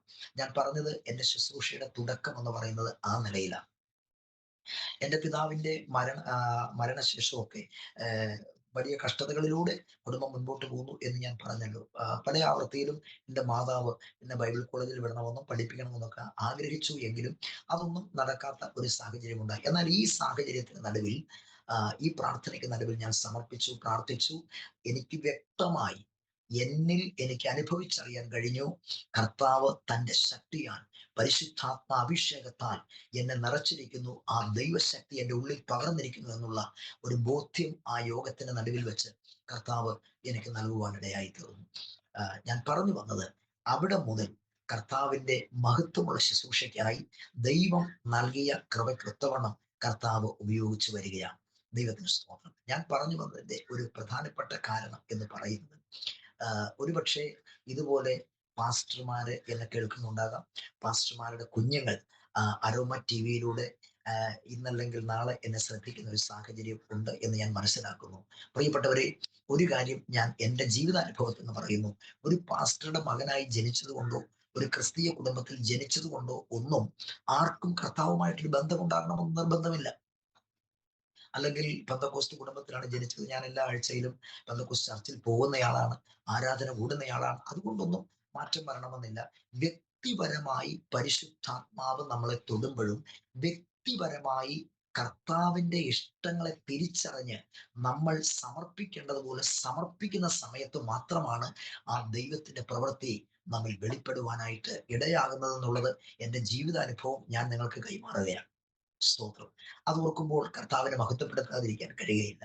ഞാൻ എൻ്റെ ജീവിതത്തിൽ ഇപ്പോഴാണെങ്കിലും ഞാൻ എപ്പോഴാണെങ്കിലും എൻ്റെ ശുശ്രൂഷ മേഖലകളിലൊക്കെ ഞാൻ പറയുന്ന ഒരു കാര്യമുണ്ട്. നമ്മളൊരു ക്രിസ്തീയ പശ്ചാത്തലത്തിൽ ജനിച്ചത് കൊണ്ടോ ഒരു പാസ്റ്ററുടെ മകനോ മകളോ ഒന്നും ആയതുകൊണ്ട് ദൈവത്തിന്റെ അഭിഷേകം നമ്മുടെ മേൽ വരണമെന്നില്ല. എൻ്റെ ജീവിതാനുഭവത്തിൽ എൻ്റെ ഭവനത്തിലേക്ക് ദൈവം അയച്ച കർത്താവിന്റെ ദാസനെ ഒരു ദൈവഭക്തൻ എന്ന നിലയിൽ ഞാൻ ബഹുമാനിക്കുകയും എന്നോട് വ്യക്തിപരമായിട്ടുള്ള ദൈവിക ശബ്ദം ആ കർത്തൃദാസൻ അറിയിച്ചപ്പോൾ ആ ദൈവശബ്ദത്തിന് മുൻപാകെ ഞാൻ എന്നെ സമർപ്പിച്ചു. അത് മാത്രവുമല്ല, കർത്താവിനെ വിട്ടകന്ന് നടന്ന നാളുകളെ കുറിച്ച് ദുഃഖത്തോടുകൂടെ ഓർക്കുകയും അനുതപിക്കുകയും അത് ഏറ്റുപറയുകയും ദൈവത്തിങ്കിലേക്ക് മടങ്ങി വരാനുള്ള ഒരു മനോഭാവം ഞാൻ കാണിക്കുകയും ചെയ്തപ്പോഴാണ് ദൈവത്തിന്റെ പരിഗണനയുടെ ഒരു സ്പർശനം എൻ്റെ ജീവിതത്തിൽ എനിക്ക് അനുഭവിച്ചറിയുവാനിടയായി തീർന്നത്. അങ്ങനെ ആ ഉപവാസ പ്രാർത്ഥനയ്ക്ക് അനന്തരമായി ഞാനും കർത്താവിന്റെ കൃപ പ്രാപിച്ച് ബലപ്പെട്ടു. അപ്പോൾ ഒരു കാര്യം നിങ്ങൾ ശ്രദ്ധിക്കണം, ഞാന് 5 മിനിറ്റോ 10 മിനിറ്റോ ഒന്നും പ്രബോധിപ്പിച്ചിട്ടോ ശുശ്രൂഷിച്ചിട്ടോ ഉള്ള ഒരാളല്ല. ഞാൻ അങ്ങനെ ചെയ്തൊരു പശ്ചാത്തലം എനിക്കില്ല. എന്നാൽ ഈ 7 ദിവസത്തെ ഉപവാസ പ്രാർത്ഥന ധ്യാന യോഗത്തിന് അനന്തരം ആ കൂട്ടായ്മയിലുള്ള ഒരു ഭവനത്തിൽ വൈകിട്ട് ഒരു പ്രാർത്ഥന ക്രമീകരിച്ചു. ആ യോഗത്തിലേക്ക് ഞാനും കടന്നുപോയി. മറ്റുള്ള എല്ലാ യുവതിവാക്കന്മാരും ഉണ്ട്. ഏകദേശം 30ഓളം ആളുകൾ ആ പ്രാർത്ഥനയിൽ പങ്കെടുക്കുന്നുണ്ട്. അപ്പോൾ അത് ലീഡ് ചെയ്ത സഹോദരൻ പറഞ്ഞു, ഇന്ന് വൈകിട്ട് നമ്മുടെ ബ്രദർ ജോമോൻ അല്പസമയം ദൈവവചനം ശുശ്രൂഷിക്കുമെന്ന് പറഞ്ഞപ്പോൾ ഞാൻ അമ്പരന്ന് പോയി. കാരണം എന്ത് ചെയ്യണമെന്ന് എനിക്കറിയില്ല. ഞാൻ ദൈവത്തെ ആരാധിക്കും, ദൈവം തന്റെ ആത്മാവിനെ നിറച്ചു, എല്ലാം എനിക്ക് അറിയാം. എന്നാൽ ആ സഹോദരന്റെ വാക്കിനെ മാനിച്ചുകൊണ്ട് ഞാൻ കർത്താവിന്റെ വചനവുമായി എഴുന്നേറ്റ് നിന്നു. നിറകണ്ണുകളോടെ എന്നെ സമർപ്പിച്ചു, പ്രാർത്ഥിച്ചു. അനന്തരം ദൈവവചനത്തിൽ നിന്ന് ദാനിയേൽ പ്രവചനം അതിന്റെ 3-ാം അധ്യായം 17-ാം വാക്യത്തെ ആസ്പദീകരിച്ചുകൊണ്ട് ആ ഭവനത്തോടുള്ള ബന്ധത്തിൽ ദൈവത്തിന്റെ ആലോചന സംസാരിക്കാനിടയായി. ഞാൻ കർത്താവിന് മഹത്വം കൊടുത്ത് പറയുകയാണ്, ഏതാണ്ട് 1 മണിക്കൂറിലധികം സമയം അതിശക്തമായി ആ കുടുംബത്തോടുള്ള ബന്ധത്തിലും അവിടെ കടന്നു വന്നവരുള്ള ബന്ധത്തിലും ദൈവത്തിന്റെ വചനത്തിന്റെ ശബ്ദവും ദൈവത്തിന്റെ മാറ്റമില്ലാത്ത ആലോചനയും അതിശക്തമായി അറിയിക്കുവാൻ ദൈവത്തിന്റെ പരിശുദ്ധാത്മാവ് എന്നെ പ്രാപ്തനാക്കുവാൻ ഇടയായി തീർന്നു. ഞാൻ പറഞ്ഞത് നമ്മുടെ അറിവിലോ നമ്മുടെ കഴിവുകളിലോ നമ്മുടെ അല്ലെങ്കിൽ പശ്ചാത്തലങ്ങളിലോ ഒന്നുമല്ല ദൈവം നോക്കുന്നത്. അറിവ് വേണ്ടെന്നല്ല, നമുക്ക് അറിവ് വേണം, പഠനം വേണം, ഇതൊക്കെ നമുക്ക് ആവശ്യമാണ്. എന്നാൽ നമ്മുടെ സമർപ്പണം എന്ന് പറയുന്നത് ഏറ്റവും പ്രധാനപ്പെട്ട ഒരു കാര്യമാണ്. ദൈവം നമ്മളെ ഉപയോഗിക്കുന്നതിന്റെ പിന്നാമ്പുറത്തുള്ള ഏറ്റവും വലിയൊരു രഹസ്യമായി എനിക്ക് മനസ്സിലായത് നമ്മുടെ ഹൃദയംഗമായിരിക്കുന്ന ആ വിധേയത്വം, ആ സമർപ്പണം എന്നുള്ളത് ജീവിതത്തിൽ ഏറ്റവും അനുഗ്രഹിക്കപ്പെട്ട ഒരു ഘടകമായി ഞാൻ കാണുകയും മനസ്സിലാക്കുകയും ചെയ്യും. ദൈവത്തിന് സ്തോത്രം. അപ്പോൾ അങ്ങനെ ആ പ്രാർത്ഥനയിൽ ദൈവം എന്നെ തന്റെ കൃപകളാൽ നിറയ്ക്കുകയും കർത്താവ് എന്നെ ശക്തീകരിക്കുകയും ചെയ്യുവാൻ ഇടയായി തീർന്നു. അങ്ങനെ അന്നു മുതൽ കേരളത്തിന്റെ വിവിധ ഭാഗങ്ങളിലും ഇന്ത്യയിലെ എല്ലാ സ്റ്റേറ്റുകളിലും ഞാൻ കടന്നുപോയിട്ടില്ല. എന്നാൽ ചുരുക്കം ചില സ്റ്റേറ്റുകളിലൊക്കെ കടന്നുപോയി കർത്താവിന്റെ മഹത്വമുള്ള ശുശ്രൂഷ അതിശക്തമായി ചെയ്യുവാൻ കർത്താവ് കൃപ നൽകിക്കൊണ്ടിരിക്കുന്നു. അതോർത്ത് ദൈവത്തെ സ്തുതിക്കുന്നു. കേരളത്തിലെ പല ജില്ലകളിലും പല ഭാഗങ്ങളിലും ശക്തമായി കർത്താവ് ഉപയോഗിക്കുകയും ആ ശുശ്രൂഷയിൽ അനേക പ്രിയപ്പെട്ടവര് കർത്താവിനെ അറിയുവാനും കർത്താവിന്റെ അടുക്കിലേക്ക് കടന്നു വരുവാനും ഒക്കെ ദൈവമായ കർത്താവ് സഹായിച്ചിട്ടുണ്ട്. അതൊക്കെ ഓർക്കുമ്പോൾ ഒരുപാട് നന്ദിയുണ്ട്. പൈശാചികമായ ബന്ധനങ്ങളാൽ പിടിക്കപ്പെട്ട് കിടന്ന അനേക വ്യക്തി ജീവിതങ്ങളെ പ്രാർത്ഥനയിലൂടെ കർത്താവ് വിടിവിക്കുന്നത്, ദൈവത്തിന്റെ പ്രവൃത്തി വെളിപ്പെടുന്നത് എന്റെ കണ്ണുകൊണ്ട് കണ്ട് കർത്താവിനെ മഹത്വപ്പെടുത്തുവാൻ കർത്താവ് സഹായിച്ചിട്ടുണ്ട്. മാനസികമായ പ്രയാസത്താൽ ഭാരപ്പെട്ടവർ, അതേ നിത്യമായ രോഗത്താൽ ഭാരപ്പെട്ട്, അതുപോലെ ആത്മാവിനാൽ പിടിക്കപ്പെട്ട് ആത്മഹത്യക്ക് വേണ്ടി കുതിച്ചവര്, ജീവിതത്തിലെ നൈരാശ്യ നിമിത്തം പ്രയാസപ്പെട്ട ചില ജീവിതങ്ങളെ ഒക്കെ കർത്താവ് വിടിവിക്കുന്ന ആ ആത്മീയ അനുഭവം വ്യക്തിപരമായിട്ട് എനിക്ക് മനസ്സിലാക്കുവാനായി കഴിഞ്ഞിട്ടുണ്ട്. ദൈവത്തിന് സ്തോത്രം. അങ്ങനെ ഏതാണ്ട് 2006 വരെയുള്ള കാലഘട്ടം മേലുകാവ് മറ്റത്തിന്റെ വിവിധ ഭാഗങ്ങളിൽ വിവിധ വീടുകളിലായി വാടകയ്ക്ക് മാറി മാറി താമസിക്കുകയും അങ്ങനെ താമസിച്ചു വരുമ്പോൾ ഒരു കൊച്ചു വീട്ടിൽ ഞങ്ങൾ വാടകയ്ക്ക് താമസിച്ചുകൊണ്ടിരിക്കുന്ന സമയം അപ്രതീക്ഷിതമായിട്ട് ആ വീടിന്റെ ഉടമസ്ഥൻ വന്നിട്ട് ഞങ്ങളോട് പറഞ്ഞു, നിങ്ങൾ നാളെ എന്നൊരു സമയമുണ്ടെങ്കിൽ ഇവിടെ നിന്ന് മാറണം. ഞങ്ങൾ ചോദിച്ചു, അതെന്താണ് സാർ അങ്ങനെ സംസാരിക്കുന്നതാണ്? അദ്ദേഹം പറഞ്ഞു, അതിന് പ്രത്യേക കാരണങ്ങളൊന്നുമില്ല, എനിക്ക് ചില കാര്യങ്ങൾ ക്രമീകരിക്കാനുണ്ട്, പെട്ടെന്ന് മാറണം എന്ന് പറഞ്ഞു. അപ്പോൾ എൻ്റെ അമ്മയുണ്ട്, ഞങ്ങൾ സഹോദരങ്ങളുണ്ട്. ഞങ്ങൾ വളരെ പ്രയാസപ്പെട്ടു. കാരണം ഒരു ദിവസം കൊണ്ട് എങ്ങോട്ട് മാറാനാണ്. അങ്ങനെ വളരെ ഒരു പ്രയാസഘട്ടത്തിലൂടെ ഞങ്ങൾ കടന്നുപോയി. ആ സമയത്ത് അവിടെ അടുത്തുള്ള ഒരു CSI സഭയിൽ പോകുന്ന ഒരു സാറിനെ ചെന്ന് കണ്ടു. അദ്ദേഹത്തോട് ഞങ്ങളിങ്ങനെ കാര്യങ്ങൾ സംസാരിച്ചു. സാറേ, ഞങ്ങളിങ്ങനെ പെട്ടെന്ന് മാറേണ്ട ഒരു സാഹചര്യമാണ്, ഞങ്ങൾക്ക് താമസിക്കാൻ ഒരു വീടില്ല, എന്ത് ചെയ്യുമെന്ന് അറിയില്ല എന്ന് പറഞ്ഞു. 3-4 വീടുകൾ ഞങ്ങൾ അന്വേഷിച്ചു, അവിടെയെല്ലാം ഞങ്ങൾക്ക് സൗകര്യം കിട്ടിയില്ല. എന്നാൽ ഇദ്ദേഹത്തോട് സംസാരിച്ചു കൊണ്ടിരിക്കുമ്പോൾ തന്നെ ഞങ്ങളിങ്ങനെ ഉള്ളിൽ പ്രാർത്ഥിച്ചു കൊണ്ടിരിക്കുക. കാരണം സമയം സന്ധ്യയാകുകയാണ്, ഞങ്ങൾക്ക് ഒരു വീട് കിട്ടിയേ പറ്റത്തുള്ളൂ. എന്നാൽ ആ സമയത്ത് ഇങ്ങനെ സംസാരിച്ചുകൊണ്ട് നിൽക്കുമ്പോൾ എൻ്റെ ഉള്ളിൽ കർത്താവ് ഇടപെട്ടു, ഭാരപ്പെടേണ്ട, തക്ക സമയത്ത് ദൈവം വഴി തുറക്കും. മാനുഷികമായി നമുക്ക് പ്രയാസങ്ങൾ ഉണ്ടെങ്കിലും ഞങ്ങൾ പ്രാർത്ഥനയിൽ ഇങ്ങനെ സംസാരിച്ചുകൊണ്ട് നിൽക്കുമ്പോൾ ഈ സാറിനോട് ചോദിച്ചപ്പോൾ അദ്ദേഹം പറഞ്ഞു, പാസ്റ്റർ, അതിപ്പോ വീട് താമസിക്കാൻ, എനിക്കൊരു വീടുണ്ട്, പക്ഷെ താമസിക്കാൻ യോഗ്യമായ വീടൊന്നും അല്ല, അത് ഇപ്പൊ നിങ്ങൾക്ക് തരാൻ പറ്റത്തില്ല, എന്തായാലും നിങ്ങൾ പൊയ്ക്കോളൂ എന്ന് അദ്ദേഹം പറഞ്ഞു. എന്നാൽ ആ സമയത്ത് അദ്ദേഹത്തിന്റെ വൈഫ് സിറ്റ് ഔട്ടിൽ വന്നിട്ട് ഇങ്ങനെ കേട്ടുകൊണ്ട് നിൽക്കുകയായിരുന്നു. അവരൊരു ടീച്ചറാണ്. അവർ പെട്ടെന്ന് മുൻപോട്ട് വന്നിട്ട് പറഞ്ഞു, ഈ സാറിനോട് പറഞ്ഞു, നിങ്ങൾ താക്കോൽ എടുത്ത് പെട്ടെന്ന് പാസ്റ്റർ കൂടത്, അദ്ദേഹം സുവിശേഷ വേല ചെയ്യുന്ന ഒരാളല്ലേ, കർത്താവിന് വേണ്ടി പ്രവർത്തിക്കുന്ന ഒരാളല്ലേ, അവരെ അങ്ങനെ നിരാശയോടെ വിടാൻ പറ്റത്തില്ല, എടുത്തു കൊടുക്കാൻ പറഞ്ഞു. പ്രിയപ്പെട്ടവരെ, ഞങ്ങൾക്ക് വലിയ അത്ഭുതം തോന്നി. കാരണം അദ്ദേഹം പറഞ്ഞ് ഫുൾ സ്റ്റോപ്പ് ഇട്ടൊരു വിഷയമാണ്. എന്നാൽ പെട്ടെന്ന് കർത്താവ് അദ്ദേഹത്തിന്റെ വൈഫിനെ ഉണർത്തി. അവര്, ഞാൻ പറഞ്ഞല്ലോ, CSI പശ്ചാത്തലത്തോട് ബന്ധത്തിൽ സഭയിൽ കൂടി വരുന്നവരാണ്. എന്നാൽ അവിടുന്ന് ഏതാണ്ട് 4 വീടുകൾ ഞങ്ങൾ അന്വേഷിച്ച ശേഷമാണ് അവിടേക്ക് കടന്നു ചെല്ലുന്നത്. അവിടുന്ന് നിരാശയോടെ മടങ്ങി പോരേണ്ടി വരുമോ എന്നൊക്കെയുള്ള ഭാരമുണ്ടായിരുന്നു. എന്നാൽ ആ പ്രിയപ്പെട്ട ടീച്ചറിനോട് ദൈവം ഇടപെട്ടു. അത് അവര് പെട്ടെന്ന് തന്നെ അവര് ഭർത്താവിനോട് പറഞ്ഞു. അവര് പെട്ടെന്ന് അകത്ത് കയറി താക്കോൽ എടുത്ത് തന്നിട്ട് ഞങ്ങളോട് പറയുകയാണ്, ഇന്ന് തന്നെ പോയി താമസിച്ചോളൂ, മറ്റൊന്നും നോക്കണ്ട എന്ന് പറഞ്ഞ് അവര് ഞങ്ങളെ പറഞ്ഞയച്ചു. പിന്നീട് ഞങ്ങൾക്ക് അറിയാൻ കഴിഞ്ഞത് അവര് ആരോടും അങ്ങനെ സോഫ്റ്റ് ആയിട്ട് ഇടപെട്ടിട്ടുള്ള ആളുകളല്ല. പക്ഷെ അത് ഞങ്ങൾ ആ പരിസരത്തുള്ളവരോട് പറഞ്ഞപ്പോൾ അവർക്ക് തന്നെ അത്ഭുതം തോന്നി. കാരണം അവർ അല്പം പരുക്കൻ സ്വഭാവമുള്ളവരാണ്. അപ്പൊ ഞാൻ പറഞ്ഞു, ഇതിനകത്തുനിന്ന് ഞാൻ മനസ്സിലാക്കിയ ഒരു കാര്യം, ദൈവം നമ്മെ കണ്ടിട്ടുണ്ടെങ്കിൽ, ദൈവം നമ്മെ തിരഞ്ഞെടുത്തിട്ടുണ്ടെങ്കിൽ, ദൈവത്തിന് നമ്മളെക്കുറിച്ച് ഒരു പദ്ധതി ഉണ്ടെങ്കിൽ, ഏത് നിലയിലാണെങ്കിലും ആരിലൂടെയാണെങ്കിലും നമുക്ക് വേണ്ടി തക്ക സമയത്ത് പ്രവർത്തിപ്പാൻ ദൈവത്തിന് കഴിയും.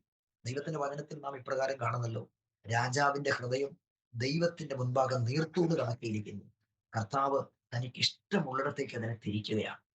ഏലിയാവ് എന്ന് പറയുന്ന ദൈവഭക്തനെ പുലർത്തേണ്ടതിന് ആഹാബിനെ ഒളിച്ചു പാർക്കുമ്പോൾ കാക്കയെ അയച്ച് ദൈവം പരിപോഷിപ്പിച്ചതായിട്ട് കർത്താവിന്റെ വചനത്തിൽ നമ്മൾ വായിക്കുന്നുണ്ട്.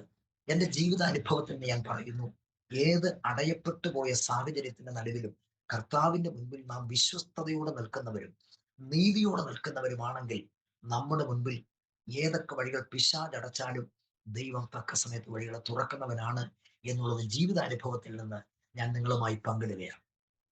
അങ്ങനെ ഞങ്ങള് താക്കോൽ വാങ്ങിച്ചു, ആ ഭവനത്തിൽ ചെന്നു.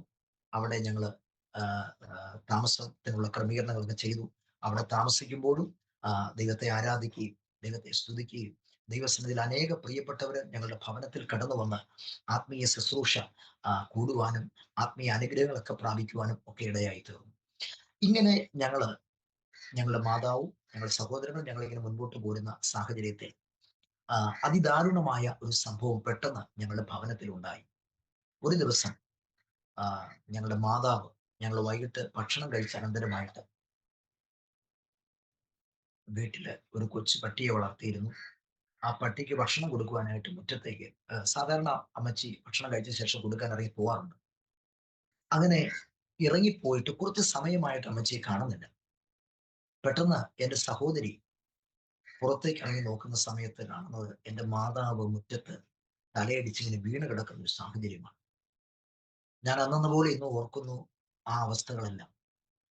പെട്ടെന്ന് ഞങ്ങളെ വിളിച്ചു. ഞങ്ങൾ എല്ലാവരും ഓടി ഇറങ്ങി മുറ്റത്തേക്ക് ചെല്ലുമ്പോൾ അമ്മച്ചി മുറ്റത്തിങ്ങനെ വീണ് കിടക്കുകയാണ്. പാത്രമൊക്കെ തെറിച്ച് കിടക്കുന്നു. മുഖം ഇങ്ങനെ ഒരു വശത്തേക്ക് ഇങ്ങനെ കൂടിപ്പോയിട്ട് വല്ലാത്ത ഒരു സാഹചര്യത്തിൽ ആയിരിക്കുന്ന ഒരവസ്ഥ. പെട്ടെന്ന് ഞങ്ങൾ അമ്മച്ചിയെ താങ്ങി എഴുന്നേൽപ്പിച്ചു. ഭവനത്തിനകത്ത് കൊണ്ടുവന്നു കുടിക്കാൻ വെള്ളമൊക്കെ കൊടുത്തു. പക്ഷെ സംസാരിക്കാൻ പറ്റുന്നില്ല. പെട്ടെന്ന് ചില പ്രയാസങ്ങളുണ്ടായി. പെട്ടെന്ന് തന്നെ ഞങ്ങള് പ്രാർത്ഥിച്ചു. അന്ന് പ്രഭാതം വരെയുള്ള സമയം വീട്ടിൽ തന്നെ കഴിച്ചുകൂട്ടി അതിരാവിലെ തന്നെ ഒരു വാഹനം ക്രമീകരിച്ച് ഒരു ഹോസ്പിറ്റൽ, മുട്ടത്തുള്ളതായിരിക്കുന്ന ഒരു ഹോസ്പിറ്റലിലേക്ക് ഞങ്ങൾ കൊണ്ടുവന്നു. അവിടുത്തെ ഡോക്ടറെ കാണിച്ചു. അപ്പൊ ഡോക്ടർ പറഞ്ഞു, പ്രഷർ ഹൈ ആയതിന്റെ പേരിൽ സംഭവിച്ച ചില പ്രയാസങ്ങളാണ്, കുഴപ്പമില്ല, 2-3 ദിവസം നിങ്ങൾ ഇവിടെ അഡ്മിറ്റ് ചെയ്യണം എന്ന് പറഞ്ഞു. അങ്ങനെ ഞങ്ങൾ അമ്മച്ചിയെ അവിടെ അഡ്മിറ്റ് ചെയ്തു. ഞങ്ങൾ അവിടെ തന്നെ അമ്മച്ചിയോടൊപ്പം തന്നെ ഞങ്ങൾ സമയം ചെലവഴിച്ചു. പക്ഷേ ഈ 2-3 ദിവസം എടുത്തിട്ടും ഒരു മാറ്റം വരുന്നില്ല. ആളിന്റെ സ്ഥിതിക്ക് ഒരു മാറ്റം വരുന്നില്ല. അപ്പൊ അങ്ങനെ വന്നപ്പോൾ ഞങ്ങൾ ഡോക്ടറെ കയറി കണ്ടു. സംസാരിച്ചപ്പോൾ ഡോക്ടർ പറഞ്ഞു, 2-3 ദിവസമായിട്ട് ഞാൻ നോക്കി, പക്ഷേ വ്യത്യാസങ്ങൾ കാണുന്നില്ല. നിങ്ങൾക്ക് വേണമെങ്കിൽ തൊടുപുഴയിലുള്ള മറ്റേതെങ്കിലും ഹോസ്പിറ്റലിലേക്ക് മാതാവിനെ കൊണ്ടുപോകാം എന്ന് അദ്ദേഹം നിർദ്ദേശിച്ചു. ഞങ്ങൾ അവിടെ നിന്ന് അമ്മച്ചിയെ തൊടുപുഴയിലുള്ളതായിരിക്കുന്ന, ഇന്ന് അത് ജില്ലാ ഹോസ്പിറ്റലാണ്, ഗവൺമെന്റ് ജില്ലാ ഹോസ്പിറ്റലാണ്, അന്നത് താലൂക്ക് ഹോസ്പിറ്റലായിരിക്കുന്ന കരിക്കൂറുള്ള താലൂക്ക് ഹോസ്പിറ്റലിലേക്ക് മാതാവിനെ ഒരു വാഹനത്തിൽ ഞങ്ങൾ കൊണ്ടുപോയി. അവിടെയുള്ള അന്നത്തെ ഒരു ഫിസിഷ്യൻ ഡോക്ടർ റെജി ജോസ് എന്ന് പറയുന്ന ഡോക്ടറെ കാണിച്ചു. അപ്പോൾ സാമ്പത്തികമായിട്ടൊക്കെ ഞങ്ങൾ വളരെ പ്രയാസപ്പെട്ട് മുൻപോട്ട് പോകാൻ, അമ്മച്ചിക്ക് ഭക്ഷണം പോലും വാങ്ങിച്ചു കൊടുക്കാനുള്ള പണം ശരിക്കും പ്രിയപ്പെട്ടവരെ കയ്യിലില്ല. അങ്ങനത്തെ ഒരു സാഹചര്യത്തിലാണ്. നമ്മുടെ മകന്റെ വിവാഹം കുറച്ച് ടെൻഷനായിരുന്നു. അപ്പോഴാണ് ഞങ്ങൾ aromamary.com രജിസ്റ്റർ ചെയ്തത്. അവിടെ നിന്നാണ് നമ്മുടെ മകന് നല്ലൊരു പെൺകുട്ടിയെ കണ്ടെത്തിയത്. ഇന്ന് തന്നെ aromamary.com ഡൗൺലോഡ് ചെയ്യൂ. എന്നാൽ അങ്ങനെ അവിടെ കൊണ്ടുപോയി ആ ഡോക്ടറെ കാണിച്ചു. അദ്ദേഹം പറഞ്ഞു, അത്യാവശ്യമായി തലയുടെ CT സ്കാൻ ചെയ്യണം. അപ്പൊ CT സ്കാൻ ചെയ്യുക എന്ന് പറയുമ്പോൾ അന്നത്തെ സമയത്ത് അതിന്റെ റേറ്റ് 1400 രൂപയാണ്. പക്ഷെ ഒരു പൈസ പോലും എടുക്കാൻ ഞങ്ങളുടെ കൈവശമില്ല. ആരും സഹായിക്കാനില്ല. കണ്ണുനീരോടെ രാവും പകലും ഒക്കെ പ്രാർത്ഥിച്ച് ആശുപത്രിയിൽ കഴിച്ചു കൂട്ടും. പകല് ഞങ്ങള് 3 മക്കളും അടുത്തിരിക്കും. രാത്രിയിൽ പുരുഷന്മാർ കിടക്കുന്ന ഭാഗത്തേക്ക് ഞാനും എൻ്റെ സഹോദരനും പോകും. എൻ്റെ സഹോദരി അടുത്തിരിക്കും. അങ്ങനെ ഒരു സാഹചര്യത്തിലൂടെ ഞങ്ങൾ മുൻപോട്ട് പോകുന്നു. 2 ദിവസമായി ഡോക്ടർ വന്നപ്പോൾ അദ്ദേഹം ദേഷ്യപ്പെട്ടു. അദ്ദേഹം ചോദിച്ചു, നിങ്ങൾ ഈ അമ്മച്ചിയെ ഇവിടെ കൊല്ലാൻ കൊണ്ടുവന്നിരിക്കുകയാണോ? ഈ അമ്മച്ചിയെ സ്കാൻ ചെയ്യാൻ ഞാൻ പറഞ്ഞതല്ലേ എന്ന് പറഞ്ഞു. അപ്പോൾ പണമില്ലാഞ്ഞിട്ടാണ് ചെയ്യാത്തത് എന്നുള്ള സാഹചര്യം അദ്ദേഹത്തിന് പറയാൻ പറ്റത്തില്ലല്ലോ. ഞങ്ങൾ കണ്ണതിലൂടെ പ്രാർത്ഥിച്ചു കൊണ്ടിരുന്നു. ഏതൊക്കെയായാലും എൻ്റെ കുടുംബത്തിൽപ്പെട്ട ഒരു വ്യക്തി ആ സമയത്ത് പെട്ടെന്ന് മുൻപോട്ട് വന്നു. അദ്ദേഹം ഞങ്ങളെ സഹായിച്ചു. അമ്മച്ചിയെ ഞങ്ങൾ സ്കാൻ ചെയ്തു. ഇനിയുള്ള കാര്യങ്ങളാണ് ദൈവത്തിന്റെ വലിയ ഒരു മിറക്കൾ, അല്ലെങ്കിൽ ദൈവം നേരിട്ടിറങ്ങി പ്രവർത്തിച്ചു എന്ന് നമ്മൾ പറയുന്ന ഒരു അനുഭവം. പ്രിയപ്പെട്ടവരെ, ഈ സ്കാനിങ് സെന്ററിൽ അമ്മച്ചിയെ ഞങ്ങൾ ആംബുലൻസ് വിളിച്ച് കൊണ്ടുപോയി സ്കാൻ ചെയ്തു. ആ സ്കാൻ ചെയ്തുകൊണ്ടിരുന്ന ഡോക്ടർ പെട്ടെന്ന് അവിടെ നിന്ന് എഴുന്നേറ്റ് ഓടി വന്നിട്ട് അവിടെ ഇരിക്കുന്ന, ഞങ്ങൾ പുറത്തിരിക്കുന്ന ആളോട് വിളിച്ചു വെച്ചു, അച്ചാമ്മ മാത്യു എന്ന് പറയുന്ന ആളിന്റെ പേഷ്യന്റെ കൂടെയുള്ള വ്യക്തികൾ ആരാന്ന് ചോദിച്ചപ്പോൾ ഞാൻ എഴുന്നേറ്റ് എന്നിട്ട് പറഞ്ഞു, എന്റെ അമ്മച്ചിയാണ്, ഞാൻ മകനാണ്. അദ്ദേഹം എന്നോട് ചോദിച്ചു,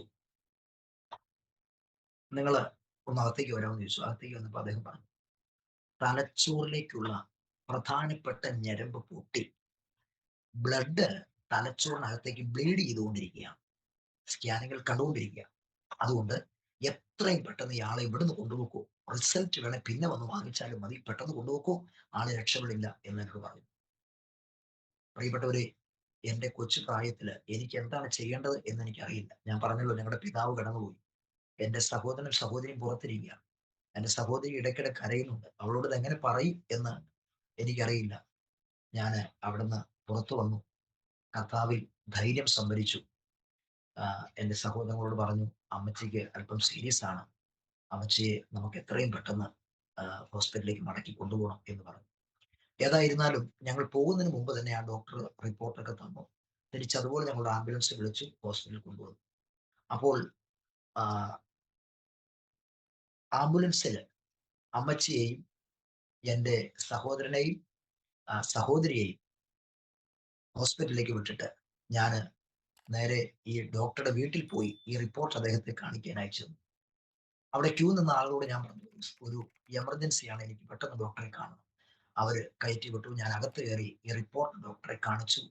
ഡോക്ടർ ഈ റിപ്പോർട്ട് എടുത്തൊന്ന് നോക്കിയിട്ട് ഉടനെ എന്നോട് പറഞ്ഞു, സോറി, ഇത് രക്ഷപ്പെടില്ല, അല്പം സീരിയസ് ആണ് എന്ന് പറഞ്ഞിട്ട് അദ്ദേഹം ഒരു പേപ്പർ എടുത്ത് അതിലൊരു കുറിപ്പ് എഴുതി തന്നു. സ്റ്റോപ്പ് ആസ്പിരിൻ, അതായത് അമ്മച്ചിക്ക് ചെയ്തുകൊണ്ടിരുന്ന മരുന്ന്, ഇഞ്ചക്ട് ചെയ്തുകൊണ്ടിരുന്ന മരുന്നാണ് ആസ്പിരിൻ എന്ന് പറഞ്ഞ മരുന്ന്, അത് നിർത്തിയേക്കുക, ഇത് ഡ്യൂട്ടി നേഴ്സിന്റെ കൊടുക്കാൻ പറഞ്ഞു. അദ്ദേഹം എന്നോട് മുഖത്ത് നോക്കിയിട്ട് പറഞ്ഞു, ഇനി ഒന്നും ചെയ്യാനില്ല, നിങ്ങൾക്ക് തിരിച്ചു പോവാം. പ്രിയപ്പെട്ടവരെ, വളരെ കണ്ണുനീരോടും വളരെ പ്രയാസത്തോടും കൂടെ ഞാൻ ഹോസ്പിറ്റലിൽ നിന്ന് ഇറങ്ങി. ഞാൻ ഹോസ്പിറ്റലിലേക്ക് എത്തിയപ്പോൾ എൻ്റെ സഹോദരനോടും സഹോദരനോടും എന്താണ് പറയേണ്ടത് എന്നുള്ളതിനെ കുറിച്ച് എനിക്കറിയില്ല.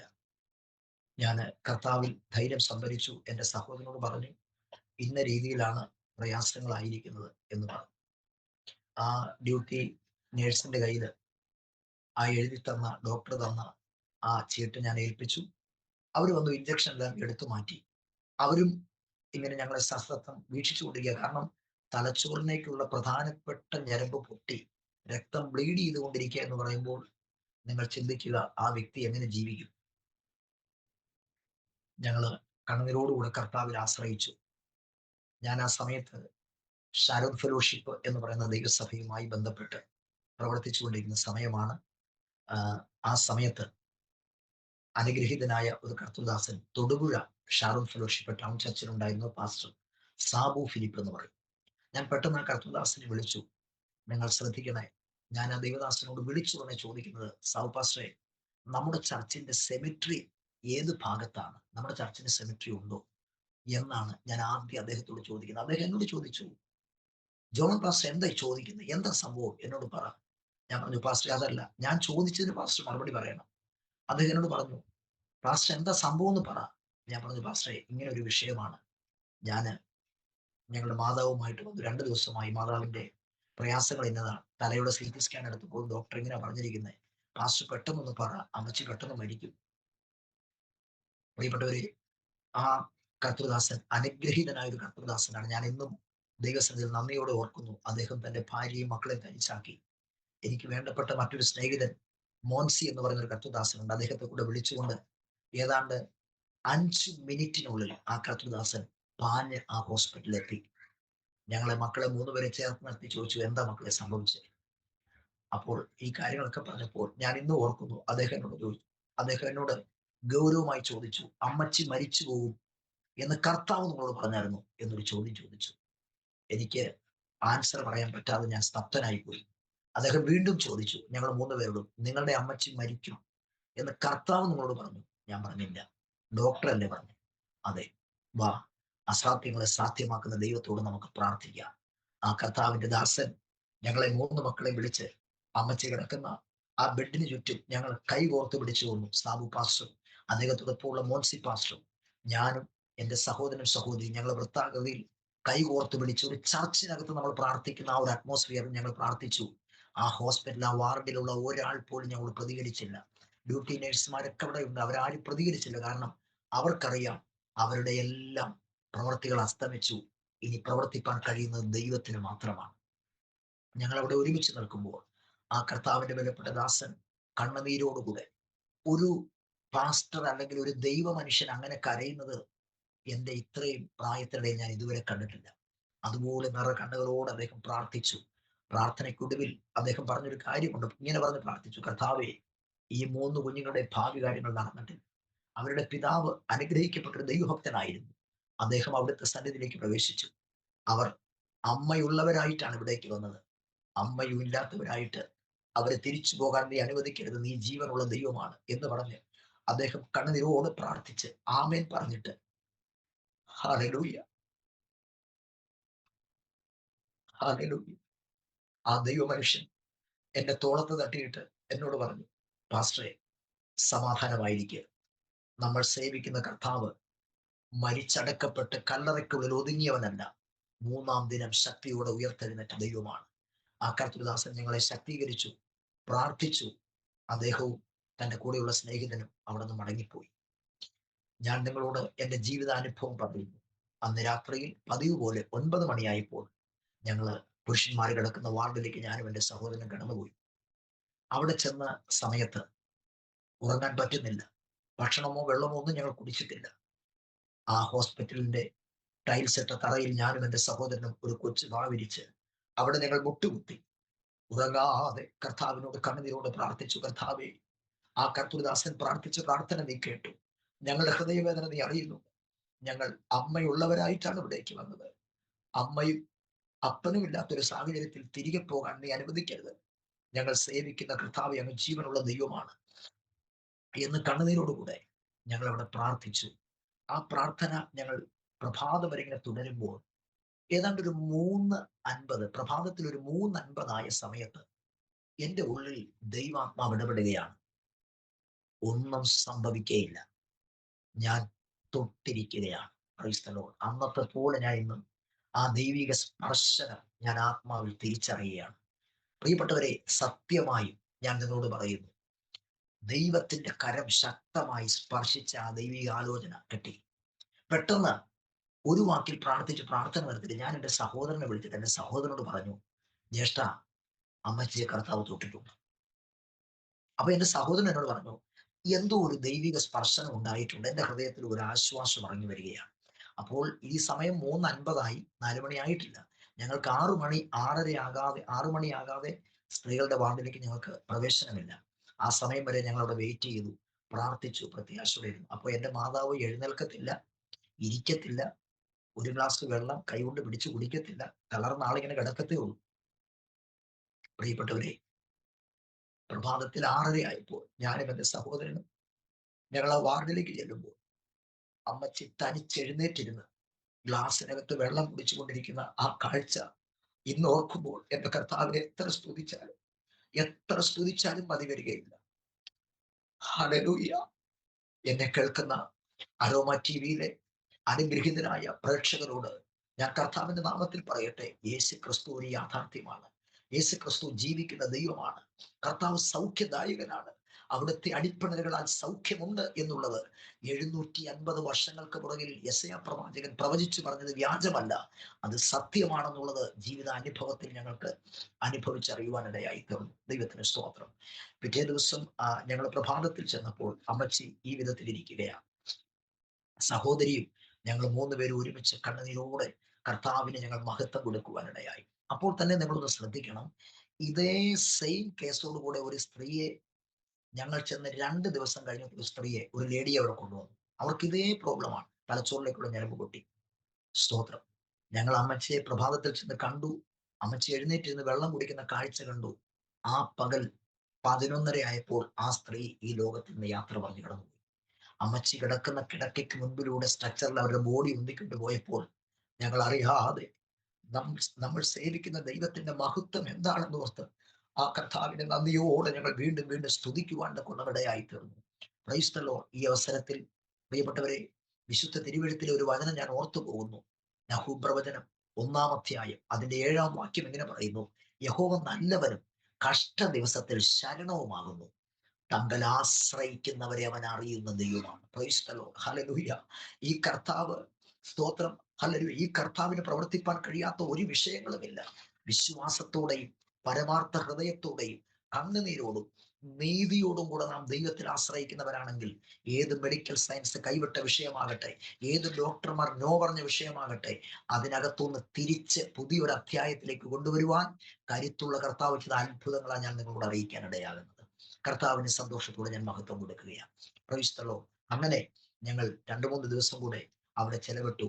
ആ ദിവസങ്ങളിലൊക്കെ അമ്മച്ചിക്ക് കർത്താവ് ബലം കൊടുത്തു. അമ്മച്ചിയെ കർത്താവ് എഴുന്നേൽപ്പിച്ചു.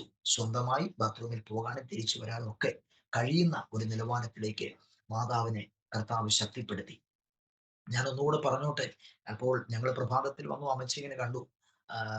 11 മണി ഒക്കെ കഴിഞ്ഞ സമയത്ത് ഈ റെജി ജോസ് എന്ന് പറയുന്ന ഡോക്ടർ റൗണ്ട്സിന് വേണ്ടി വന്നപ്പോൾ അദ്ദേഹം ചോദിച്ചു, നിങ്ങൾ എന്താ ചെയ്തേ, ഇതെന്താ പിന്നെ ആളിങ്ങനെ എഴുന്നേറ്റ് എന്നൊക്കെ ചോദിച്ചപ്പോൾ എന്റെ സഹോദരി പറഞ്ഞു, ഞങ്ങൾ പ്രാർത്ഥിക്കുന്നവരാണ്, ഞങ്ങൾ കർത്താവിനോട് പ്രാർത്ഥിക്കുന്നവരാണ്. അദ്ദേഹം നോക്കി ഒന്ന് പുഞ്ചിരിച്ചു. പ്രത്യേകിച്ച് അദ്ദേഹം ഒന്നും പറഞ്ഞില്ല. കാരണം അദ്ദേഹത്തിന് മനസ്സിലായി, അദ്ദേഹം തീർത്തു പറഞ്ഞല്ലോ, എനിക്കെന്നല്ല ഇനി ആർക്കും ഒന്നും ചെയ്യാൻ പറ്റില്ല, കർത്താവിന്റെ അത്ഭുതകരമായ വിടുതലാണ്. ആ സമയത്തൊക്കെ ഞങ്ങളെ സ്നേഹിക്കുന്ന ചില ദൈവദാസന്മാർ, ദൈവമക്കളൊക്കെ കിടന്നു വന്നു, മാതാവിന് വേണ്ടി പ്രാർത്ഥിച്ചു. ആ പ്രാർത്ഥനയും പലരുടെയും സഹകരണവും ഒക്കെ ഞങ്ങളുടെ ജീവിതത്തിൽ വലിയ ഒരു ആശ്വാസത്തിന് കാരണമായി തീരുവാനിടയായി.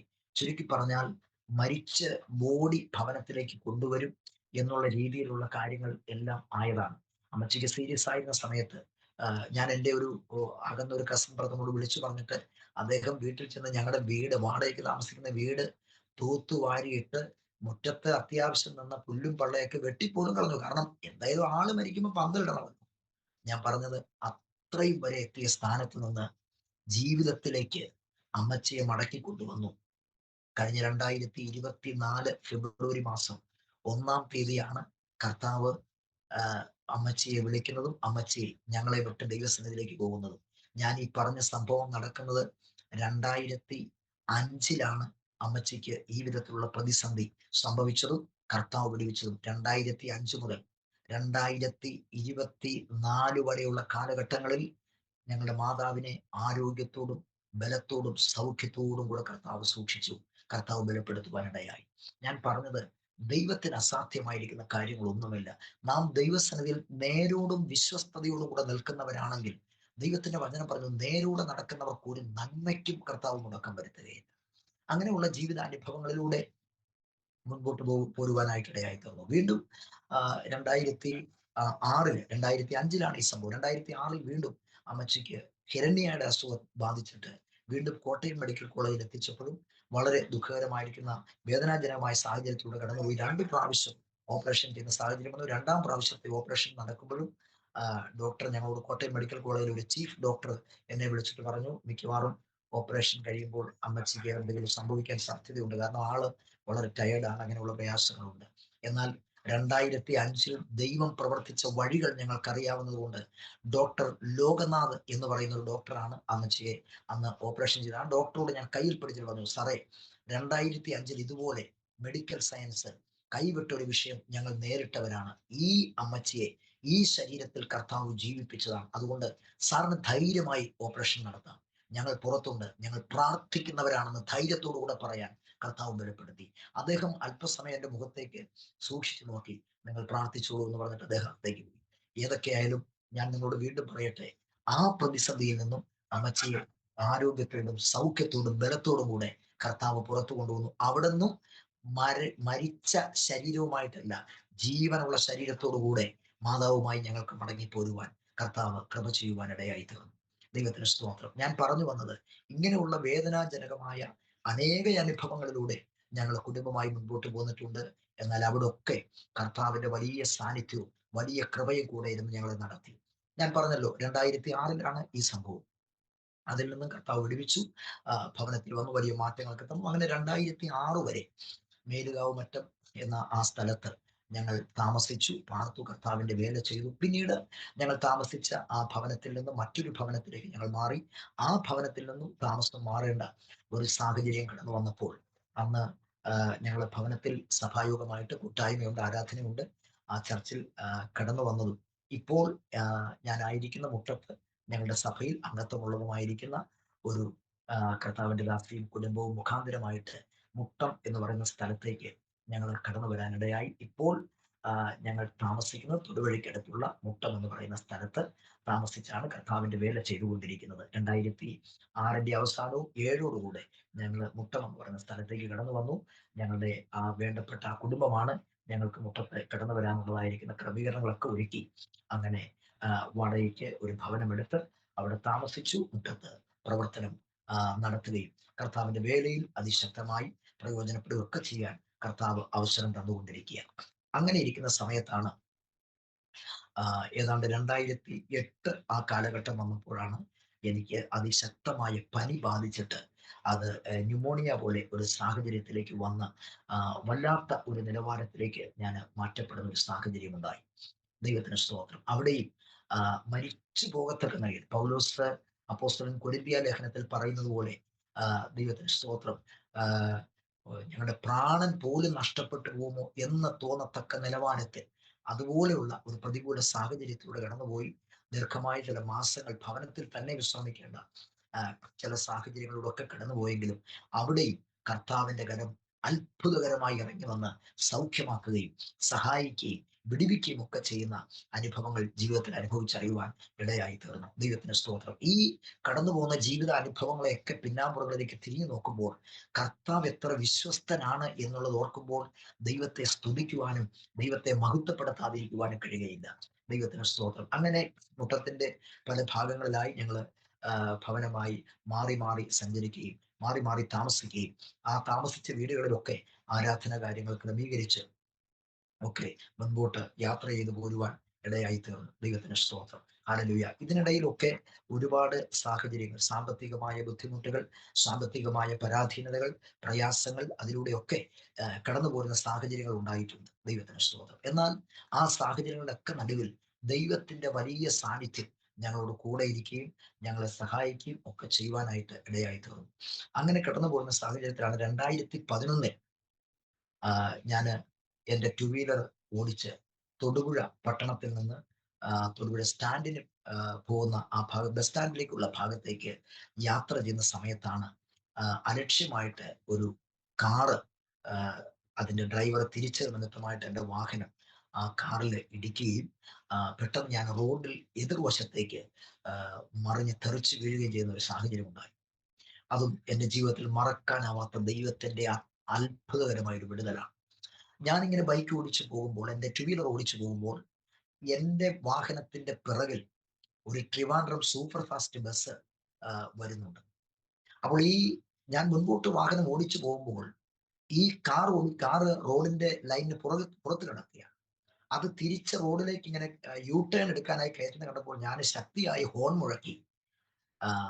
എൻ്റെ വാഹനത്തിന്റെ ഹെഡ്ലൈറ്റ് ഇങ്ങനെ പ്രകാശിപ്പിച്ച് കാണിച്ചെങ്കിലും അദ്ദേഹം ഒരു പ്രായമുള്ള ആളാണ്. അദ്ദേഹം ശ്രദ്ധിച്ചില്ല. അദ്ദേഹം തന്റെ ഡ്രൈവർ സീറ്റിന്റെ അടുത്തുള്ള സീറ്റിലിരിക്കുന്ന വ്യക്തിയുമായി സംസാരിച്ചുകൊണ്ട് വാഹനം യു ടേൺ എടുത്തത് സംബന്ധിച്ച് എൻ്റെ വാഹനം ചെന്നിരിക്കും. അപ്പൊ ഈ പുറകിൽ വരുന്ന ബസ് ഡ്രൈവർ, അദ്ദേഹത്തിന് മനസ്സിലായി എൻ്റെ വാഹനം ഇടിക്കാൻ പോവുകയാണ്. അപ്പൊ അതുകൊണ്ട് അദ്ദേഹം എന്നെ രക്ഷപ്പെടുത്താൻ വേണ്ടി അദ്ദേഹം ശക്തമായി ഹോൺ ഇങ്ങനെ നീട്ടി അടിച്ചിട്ടും ഈ കാറ് ഡ്രൈവ് ചെയ്യുന്ന വ്യക്തി ശ്രദ്ധിച്ചില്ല. പെട്ടെന്ന് ഈ കാറിന്റെ മുൻഭാഗത്ത് എൻ്റെ 2 വീലർ ഇടിച്ചു. ഞാൻ ഈ വാഹനത്തിൽ നിന്ന് തെറിച്ചു പോയിട്ട് എതിർ ദിശയിൽ പോയി തെറിച്ച് വീഴുവാനിടയായി തീർന്നു. പ്രിയപ്പെട്ടവരെ, ആ വീഴ്ച കണ്ടു നിന്ന ടാക്സി ഓട്ടോ ജീവനക്കാർ അവിടെയുണ്ട്. അവരെല്ലാം നിലവിളിച്ചു. കാരണം ഞാന് ആ ഇടിയോടുകൂടെ തീർന്നു എന്ന് തന്നെയാണ് അവർ വിചാരിച്ചത്. പക്ഷേ എതിർ ദിശയിലേക്ക് ഞാൻ തെറിച്ച് വീണപ്പോൾ ഒരു വാഹനം പോലും ആ എതിർ ദിശയിൽ വരുന്നില്ലായിരുന്നു. മാത്രവുമല്ല, ഞാൻ വീണെങ്കിലും പെട്ടെന്ന് ഞാൻ ചാടി എഴുന്നേറ്റു. എൻ്റെ ശരീരത്തിൽ മറ്റു പൊട്ടലുകളോ ഒന്നും സംഭവിച്ചില്ല. എൻ്റെ ഇടത്തെ കരത്തിന്റെ കൈമുട്ടിന് താഴെയായിട്ട് ഒരു ചെറിയ മുറിവല്ലാതെ മറ്റ് യാതൊന്നും എനിക്ക് സംഭവിക്കാതെ അത്ഭുതകരമായി കർത്താവ് ആ അനർത്ഥത്തിനകത്തുനിന്നും കർത്താവിന്റെ വെടിവിപ്പാൻ കൊണ്ടവിടെയായി തീർന്നു. ദൈവത്തിന് സ്തോത്രം. കാരണം ആ അപകടം കണ്ടു നിന്ന പല ആളുകളും ഓടി വന്നിട്ട് അവരെന്നോട് ചോദിച്ചു, നിങ്ങൾ ഈ അപകടത്തിൽ നിങ്ങൾ മരിച്ചെന്ന് തന്നെയാണ് ഞങ്ങൾ വിചാരിച്ചത്. കാരണം അത്രയ്ക്കും ഭയാനകമായിരിക്കുന്ന ഒരു സാഹചര്യമായിരുന്നു. എന്നാൽ അവിടെയും കർത്താവിന്റെ അത്ഭുതകരമായിരിക്കുന്ന കരം എളിയവനായിരിക്കുന്ന എന്നെ സൂക്ഷിച്ചു എന്നുള്ളത് ഞാൻ ഇന്നും തിരിച്ചറിഞ്ഞ് കർത്താവിന് സ്തോത്രം ചെയ്യാൻ ഇടയായി തരികയാണ്. ഞാൻ പറഞ്ഞത്, നാം കർത്താവിനെ സേവിക്കുന്നവരും കർത്താവിനെ ആരാധിക്കുന്നവരും കർത്താവിന്റെ സന്നിധിയിൽ വിശ്വസ്തയോടെ നിൽക്കുന്നവരുമാണെങ്കിൽ ഏത് പ്രതിസന്ധി വന്നാലും നാം അതിനകത്തുനിന്ന് രക്ഷപ്പെടണം, ജീവിക്കണം, നമ്മൾ പുറത്തു വരണം എന്നുള്ളത് ദൈവത്തിന്റെ ഹിതമാണെങ്കിൽ, ദൈവത്തിന്റെ നീതിയാണെങ്കിൽ ഉറപ്പായിട്ടും ദൈവത്തിന്റെ കരം ആ വിഷയത്തിൽ ഇടപെടുകയും ദൈവത്തിന്റെ കരം പ്രവർത്തിക്കുകയും ചെയ്യുമെന്നുള്ളത് എൻ്റെ വ്യക്തിപരമായ ജീവിത അനുഭവമാണ്. ദൈവത്തിന് സ്തോത്രം. അങ്ങനെ ആ വലിയ അനർത്ഥത്തിൽ നിന്നും കർത്താവ് അത്ഭുതകരമായി സൂക്ഷിക്കുകയും വിടിവിക്കുകയും ചെയ്യുവാൻ ഇടയായി തീർന്നു. ദൈവത്തിന് സ്തോത്രം. പിന്നീടും ചില ഭവനങ്ങളിലൊക്കെ മാറി താമസിക്കുകയും കർത്താവിന്റെ വേല വിശ്വസ്തയോടുകൂടെ ചെയ്യുവാൻ തക്കവണ്ണം ദൈവമായിരിക്കുന്ന കർത്താവ് കൃപ ചെയ്തുകൊണ്ടിരിക്കുന്നു. ഞാൻ ഇപ്പോൾ പ്രവർത്തിക്കുന്നത് ഫ്രണ്ട്സ് ബൈബിൾ ചർച്ച് എന്ന് പറയുന്ന ഒരു ഇൻഡിപെൻഡന്റ് ആയിട്ടുള്ള ദൈവസഭയോടുള്ള ബന്ധത്തിൽ പ്രവർത്തിക്കുന്നു. അപ്പോൾ തന്നെ ആ മിനിസ്ട്രിയുടെ ജനറൽ സെക്രട്ടറി ആയിട്ടും കർത്താവ് തരുന്ന കൃപയ്ക്കൊത്തവണ്ണം സേവനം ചെയ്തുകൊണ്ടിരിക്കുന്നു. അതുമാത്രവുമല്ല, സുവിശേഷത്തിന് വേണ്ടി പ്രതിബദ്ധതയോടുകൂടെ കർത്താവ് അയക്കുന്ന സ്ഥലങ്ങളിലൊക്കെ അതിശക്തമായി കർത്താവിന് വേണ്ടി പ്രയോജനപ്പെടണം എന്നുള്ള ഒരു ആഗ്രഹത്തോടു കൂടിയാണ് ഈ കാലഘട്ടങ്ങളിൽ പ്രാർത്ഥിക്കുകയും ശക്തമായി പ്രവർത്തിക്കുകയും ചെയ്യുന്നത്. ഞങ്ങളുടെ സഭ ഒരുപാട് അംഗങ്ങളൊന്നുമുള്ള സഭയല്ല.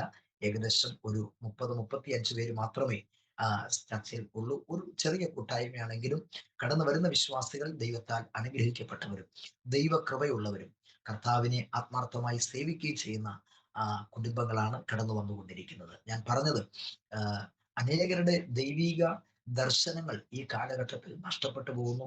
അനേകരും ദൈവം ചെയ്ത ഉപകാരങ്ങൾ ഈ കാലഘട്ടത്തിൽ മറന്നു പോകുന്നു.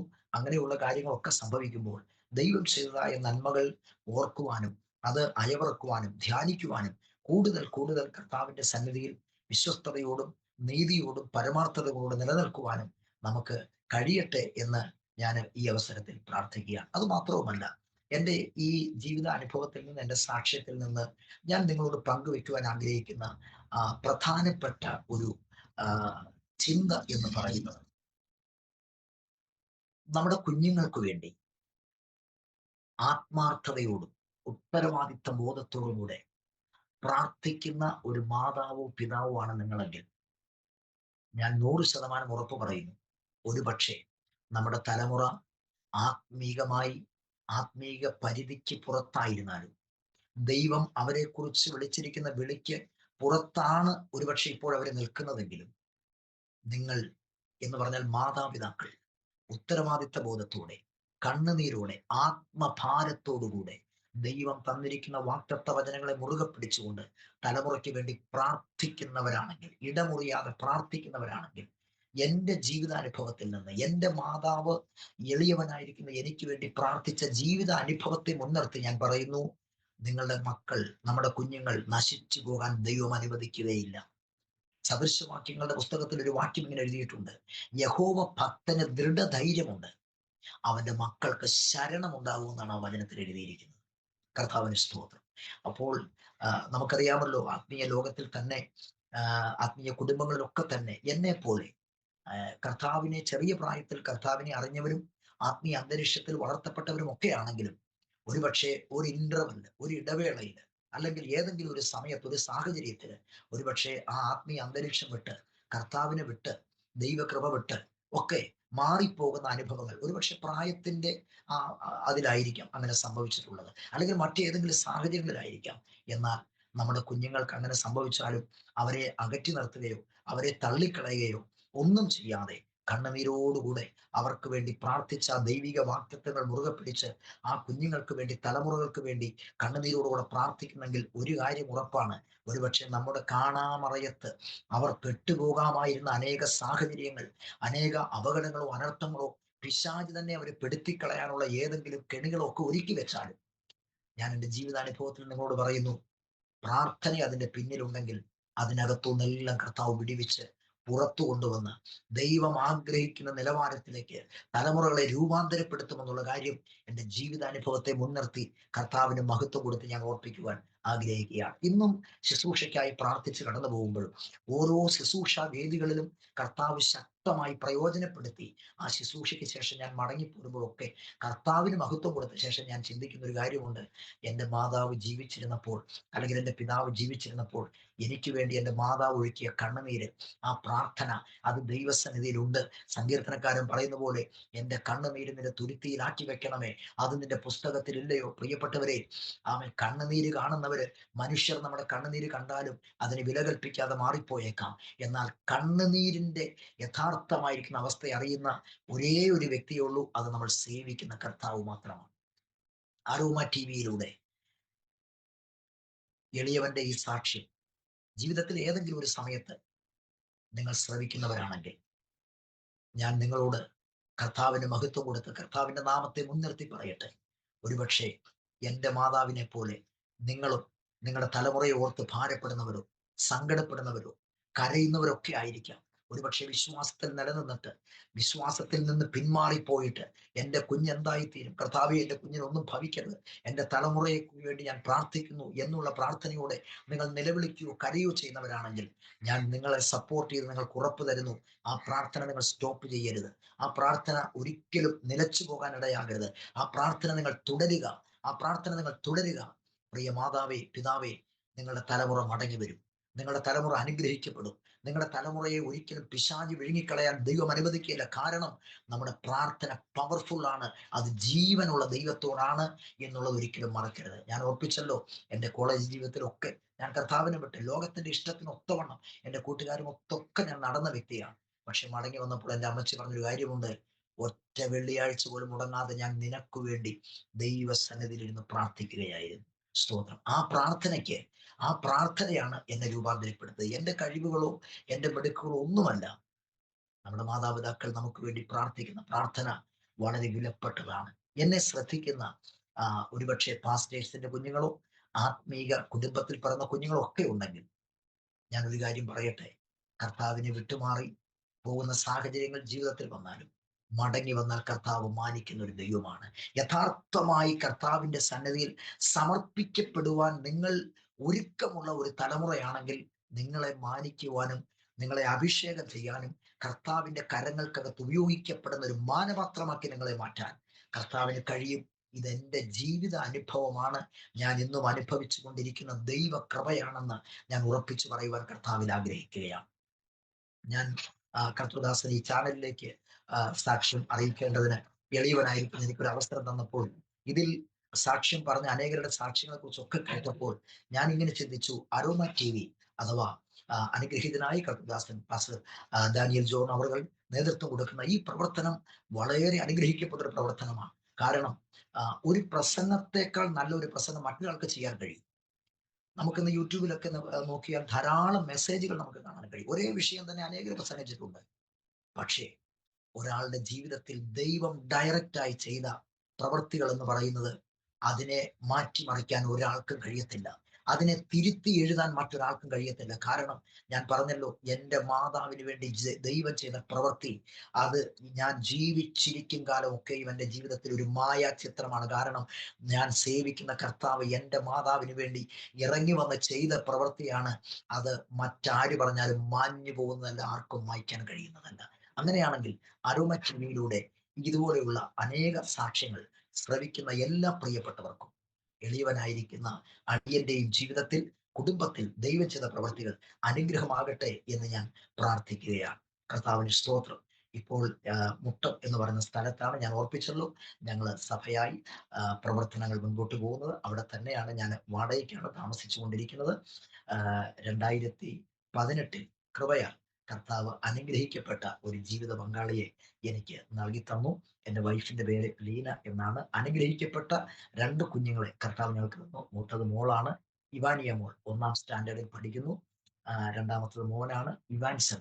മോന് ഇപ്പോൾ അംഗൻവാടിയിൽ പോയിക്കൊണ്ടിരിക്കുന്നു.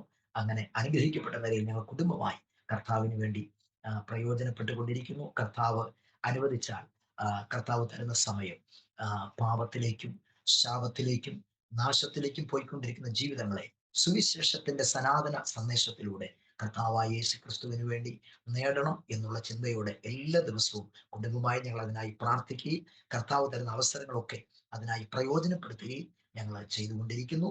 അതുകൊണ്ട് കുടുംബമായി ഞങ്ങളെ ഓർക്കുന്ന സമയങ്ങളിൽ നിങ്ങളും പ്രാർത്ഥിക്കണമേ എന്ന് വിശേഷാൽ ഓർപ്പിക്കുകയാണ്. ഞങ്ങളുടെ സഭയുടെ പ്രവർത്തനങ്ങളെ ഓർത്തും സഭയെ ഓർത്തും ഒക്കെ പ്രാർത്ഥിക്കണമേ എന്ന് ഞാൻ ഓർപ്പിക്കുന്നു. ഞാൻ ഒരിക്കൽ കൂടെ ഓർപ്പിക്കുന്നു, എൻ്റെ ജീവിതാനുഭവങ്ങളിൽ നിന്ന് ഞാൻ ഉറപ്പിച്ചു പറയുന്നു, പ്രാർത്ഥിക്കുന്ന മാതാപിതാക്കളെ, നിങ്ങൾക്ക് വലിയ പ്രതിഫലമുണ്ട്. ഒരു കാരണവശാലും നിങ്ങളുടെ കുഞ്ഞുങ്ങൾ നഷ്ടപ്പെട്ടു പോകാൻ ദൈവം അനുവദിക്കത്തില്ല. ഇതെന്റെ ജീവിതാനുഭവമാണ്.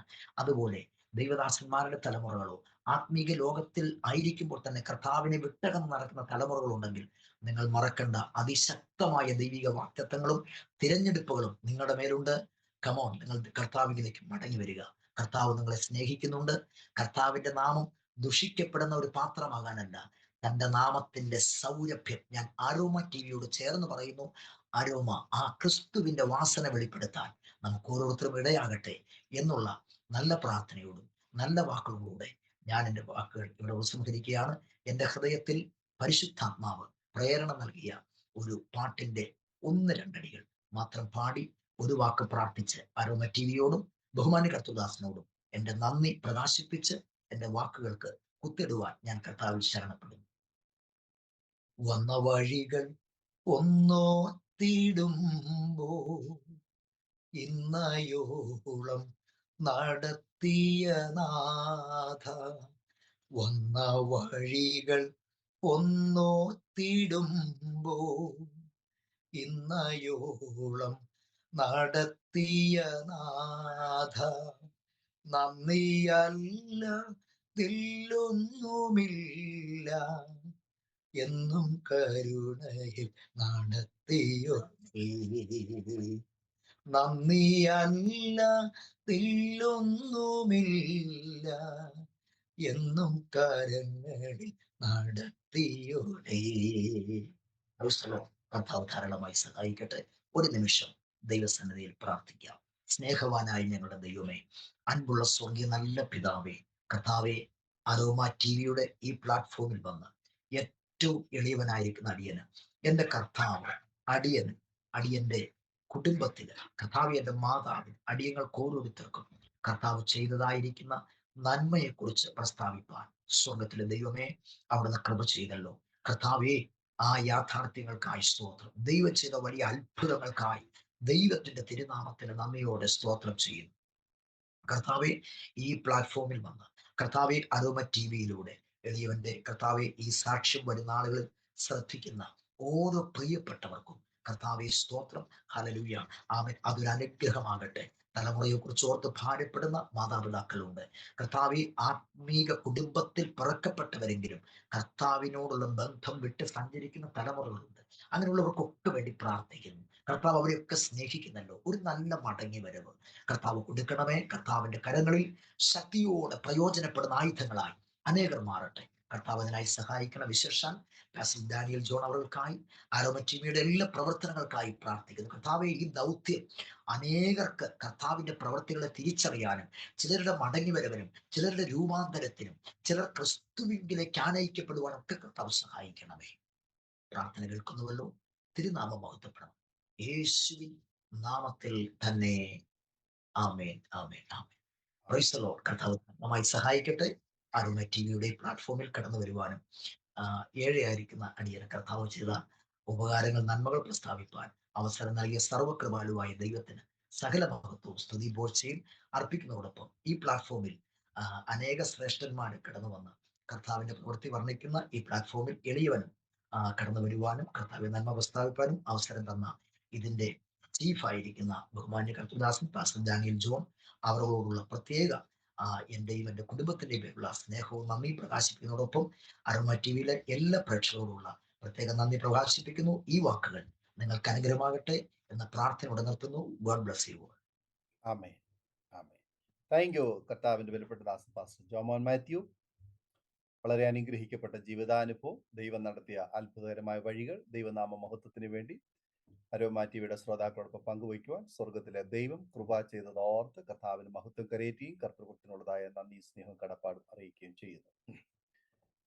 ഒരു കർത്തൃദാസന്റെ മകനായി ഈ ഭൂമിയിൽ ജനിച്ചു, വളർത്തപ്പെട്ടു, വളരെ നല്ല മാതൃകാപരമായ ജീവിതം നയിക്കുവാൻ മാതാപിതാക്കന്മാർ പഠിപ്പിച്ചു. ആ നിലയിൽ നല്ല ജീവിതം നയിക്കുന്നത് കണ്ടപ്പോൾ പിശാചിനൊട്ട് സഹിച്ചില്ല. പിശാജ് ആ തോട്ടത്തിൽ നിന്ന്, ആ ഭവനത്തിൽ നിന്ന് അടർത്തി മാറ്റി തൻ്റെ പൂണിയിലേക്ക് ഒതുക്കുവാൻ വേണ്ടിയിട്ട് ശ്രമിച്ചു. എന്നാൽ ദൈവത്തിൻ്റെ പ്രത്യേക തിരഞ്ഞെടുപ്പും നിയോഗവും കർത്താവിൻ്റെ രക്തത്താലുള്ള മുദ്രയും അതിൻ്റെ മേല് അവകാശമായി കിടക്കുന്നത് കൊണ്ട് പിശാചിനെ അധികം നാള് പിടിച്ചു വയ്ക്കാൻ കഴിഞ്ഞില്ല. തക്ക സമയമായപ്പോൾ കർത്താവ് തനിക്ക് വേണ്ടിയിട്ട് വീണ്ടും മടക്കി വരുത്തി വളരെ അനുഗ്രഹിക്കപ്പെട്ട നിലയിൽ ഇന്ന് സമൂഹത്തിൽ കർത്താവിന് വേണ്ടി പ്രയോജനപ്പെടുവാൻ തക്കവണ്ണം ദൈവം ഉപയോഗിക്കേണ്ടതിന് ദൈവം ആവശ്യമായിരിക്കുന്ന ജീവിതത്തിലെ ട്രെയിനിങ്ങുകൾ തന്നു. വാത്സല്യ മാതാവിൻ്റെയും പിതാവിൻ്റെയും വേർപാട് ജീവിതത്തിൽ ചില പഠനശാലകളായിരുന്നു. ആ അനുഭവങ്ങളിലൂടെയൊക്കെ ദൈവം കടത്തിവിട്ട് ആവശ്യമായിരിക്കുന്ന ട്രെയിനിങ് കർത്താവ് മോശയ്ക്ക് കൊടുത്തതുപോലെ തന്ന് പരിശീലിപ്പിച്ച് എന്ന് കർത്താവിൻ്റെ മഹത്വമുള്ള ശുശ്രൂഷയിൽ ദൈവം ഉപയോഗിച്ചുകൊണ്ടിരിക്കുന്നു. ആ ഹോസ്പിറ്റലും ആ യാത്രകളിലും ആ ജീവിതത്തിലുടനീളം മാറി മാറി സഞ്ചരിച്ച് പാർത്തതായ അനുഭവങ്ങളും ഇപ്പോൾ ആയിരിക്കുന്നതൊക്കെ ഒരു ദൈവ പൈതലിനെ സംബന്ധിച്ചിടത്തോളം അതൊക്കെ ട്രെയിനിങ് പീരീഡ് മാത്രമാണ്. കാരണം കർത്താവിൻ്റെ കരങ്ങളിൽ ഉപയോഗിക്കപ്പെടുന്ന ഒരു ആയുധമായി നാം മാറ്റപ്പെടണമെങ്കിൽ, മൂർച്ചയുള്ള ഒരായുധമായി നാം നിലകൊള്ളണമെങ്കിൽ തീച്ചൂളയുടെ ചില അനുഭവങ്ങൾ, തീയുടെ ചില അനുഭവങ്ങൾ ആമേന് നമുക്ക് ഉണ്ടാകും. സാധാരണ ഞാൻ കേട്ടിട്ടുണ്ട്, ഒരു ഇരുമ്പിന് തീയുടെ നിറമായെങ്കിൽ മാത്രമേ അതിന് മറ്റൊരു ഷേപ്പ് വരുത്താൻ കഴിയത്തുള്ളൂ. ഇരുമ്പിന് തീയുടെ നിറമാകണമെങ്കിൽ അത് തീക്കകത്ത് കിടക്കേണ്ടത് ആവശ്യമാണ്. തീക്കകത്ത് കിടന്നെങ്കിൽ മാത്രമേ ആ ഇരുമ്പിന് അതിന് നിറമാറ്റം സംഭവിക്കത്തുള്ളൂ. ആ നിറമാറ്റം സംഭവിച്ചെങ്കിൽ മാത്രമേ അതിന് രൂപമാറ്റവും സംഭവിക്കുകയുള്ളൂ. ആ ഒരു അനുഭവത്തിൽ നാം കടന്നു പോകണമെങ്കിൽ തീർച്ചയായിട്ടും ദൈവത്തിനൊരു പദ്ധതിയുണ്ട്. നമ്മളെ ആ തീയിലേക്ക് ഇടുമ്പോൾ വേറെ ഏതോ ഒരു രൂപത്തിലേക്ക്, ഇപ്പോൾ ആയിരിക്കുന്ന രൂപത്തിൽ നിന്ന് വേറൊരു രൂപത്തിലേക്ക് നമ്മളെ മാറ്റുവാൻ ദൈവത്തിന് പദ്ധതിയുണ്ട്. ആ തീയുടെ അനുഭവം അത്ര സന്തോഷകരമായിരിക്കുകയില്ല. പക്ഷേ പിന്നത്തേതിൽ നാം അനുഭവിക്കുന്ന ആ മാറ്റമാണ് ജീവിതത്തിൽ ദൈവം നമ്മളെക്കുറിച്ച് ആഗ്രഹിക്കുന്നത്. ആയാൽ കർത്താവിൻ്റെ ദാസൻ ഇന്ന് ഒരിടത്തു നിന്ന് മറ്റൊരിടത്തേക്ക്, ആമേൻ, ഒരു സമൂഹത്തിൽ നിന്ന് മറ്റു സമൂഹത്തിലേക്ക് കർത്താവിന് വേണ്ടി സാക്ഷ്യം വഹിക്കുവാൻ ശക്തമായി ദൈവം ഉപയോഗിച്ചുകൊണ്ടിരിക്കുന്നു എന്നറിയുവാൻ കഴിഞ്ഞു. അങ്ങനെ തന്നെ അനേകരുടെ ജീവിതത്തിൽ വിടുതലിന് കാരണമായി ഭവിക്കത്തക്കവണ്ണം ദൈവദാസനെയും കുടുംബത്തെയും ശുശ്രൂഷ മണ്ഡലങ്ങളെ ദൈവം അനുഗ്രഹിക്കട്ടെ എന്ന് ഈ തരുണത്തിൽ ആശംസിക്കുന്നു, പ്രാർത്ഥിക്കുന്നു. അരോമ ടി വി പ്രേക്ഷകരോടൊപ്പം പങ്കുവച്ച ഈ സാക്ഷ്യം അനേക കുഞ്ഞുങ്ങൾക്ക്, യൗവനക്കാർക്ക്, മാതാപിതാക്കന്മാർക്ക് അനുഗ്രഹവും വിടുതലും കാരണമായി തീരട്ടെ എന്ന് പ്രാർത്ഥിക്കുകയും ആഗ്രഹിക്കുകയും ചെയ്യുന്നു. സമയം വേർതിരിച്ചതിന് കർത്താവിൻ്റെ ദാസനോട് ഒരു പ്രാവശ്യം കൂടെ നന്ദി സ്നേഹവും കടപ്പാടും അറിയിക്കുന്നു. കർത്താവ് ധാരാളമായി അനുഗ്രഹിക്കട്ടെ. പ്രേക്ഷകർക്ക് ഈ സാക്ഷ്യം ഒരു അനുഗ്രഹമായി തീർന്നല്ലോ. നിങ്ങൾ തീർച്ചയായിട്ടും നിങ്ങളുടെ പ്രിയപ്പെട്ടവർക്ക്, സുഹൃത്തുക്കൾക്ക് ഷെയർ ചെയ്ത് കൊടുക്കണം. ആവശ്യത്തിലിരിക്കുന്ന പ്രിയപ്പെട്ടവര് ധൈര്യപ്പെടുത്തുവാൻ പര്യാപ്തമായ ഒരു സാക്ഷ്യമാണ് കർത്താവിൻ്റെ ദാസന്റെ സാക്ഷ്യം എന്ന് നമുക്ക് മനസ്സിലാക്കാൻ കഴിയുന്നു. പ്രേക്ഷകരെ, രോഗിയായിരിക്കുന്ന പ്രിയപ്പെട്ടവർക്ക്, വിശ്വാസം ക്ഷീണിച്ചിരിക്കുന്ന പ്രിയപ്പെട്ടവർക്ക്, പിന്മാറ്റത്തിലേക്ക് പോയിരിക്കുന്ന പ്രിയപ്പെട്ടവർക്ക് നിങ്ങൾ ഷെയർ ചെയ്ത് കൊടുക്കൂ. അവർ ഈ സാക്ഷ്യം കേട്ട് വിശ്വാസത്തിൽ ഉറയ്ക്കട്ടെ, കർത്താവിൽ ആശ്രയിക്കട്ടെ, ദൈവീയ വിടുതലുകൾ അവരേറ്റു ആവേന് കർത്താവിന് മഹത്വം കൊടുക്കട്ടെ. പരിശോധനകളുടെ നടുവിൽ പരീക്ഷിക്കപ്പെട്ട് പോകാതെ അവരതിനെ അതിജീവിച്ച് മുന്നേറുവാൻ ഈ സാക്ഷ്യം ഉപകരിക്കപ്പെടും എന്നുള്ള കാര്യത്തിന് യാതൊരു സംശയവുമില്ല. സാക്ഷ്യം പറഞ്ഞ പ്രിയപ്പെട്ടവരോടൊപ്പം എല്ലാ തിങ്കളാഴ്ചയും രാത്രി 8 മണി മുതൽ നടക്കുന്ന പ്രാർത്ഥനാ കൂട്ടായ്മയിൽ നിങ്ങൾക്ക് സംബന്ധിക്കാം. അതുപോലെ നിങ്ങൾക്കൊരു പ്രാർത്ഥനാ വിഷയമുണ്ട്, ഞങ്ങളുമായി പങ്കിടുവാൻ നിങ്ങൾ ആഗ്രഹിക്കുന്നെങ്കിൽ സ്ക്രീനിൽ കാണുന്ന വാട്സപ്പ് നമ്പറിൽ ഞങ്ങളെ അറിയിക്കൂ. അടുത്ത അനുഗ്രഹിക്കപ്പെട്ട സാക്ഷ്യവും വചനചിന്തയുമായി നാം വീണ്ടും കൂടി കാണും വരെയും എല്ലാ പ്രിയപ്പെട്ടവർക്കും good bye. God bless you all. ആമേൻ. ഓർമ്മയുടെ മനോരഥത്തിൽ മായാത്ത ഓർമ്മയ്ക്കായി അരോമ മാട്രിമോണിയിൽ നിന്നും ജീവിത പങ്കാളിയെ കണ്ടെത്തൂ. നിങ്ങൾ ഒരു ക്രിസ്തീയ ജീവിത പങ്കാളിയെ അന്വേഷിക്കുകയാണോ? അതോ മക്കൾക്ക് അനുയോജ്യമായ ഒരു തക്ക തുണയ്ക്ക് വേണ്ടി പ്രാർത്ഥിക്കുന്ന വ്യക്തിയാണോ? എങ്കിൽ അരോമ മാട്രിമോണി നിങ്ങൾക്ക് വേണ്ടിയാണ്. ഇന്നു തന്നെ സൗജന്യമായി രജിസ്റ്റർ ചെയ്യൂ. അരോമ മാട്രിമോണിയുടെ പ്രത്യേകതകൾ: രജിസ്ട്രേഷൻ തികച്ചും സൗജന്യം. ലോകത്തെവിടെയുമുള്ള അനുയോജ്യമായ ക്രിസ്തീയ ജീവിത പങ്കാളിയെ തിരഞ്ഞെടുക്കാം. വിവാഹം നടക്കുന്നതുവരെ സർവീസ് ലഭിക്കുന്നു. ഏറ്റവും ചെറിയ പാക്കേജുകളും തിരഞ്ഞെടുക്കാം. അരോമ മാട്രിമോണി നിങ്ങൾക്കായി ഒരുക്കുന്നു വിവാഹം പരമാനന്ദം. Email aroma matrimony2020@gmail.com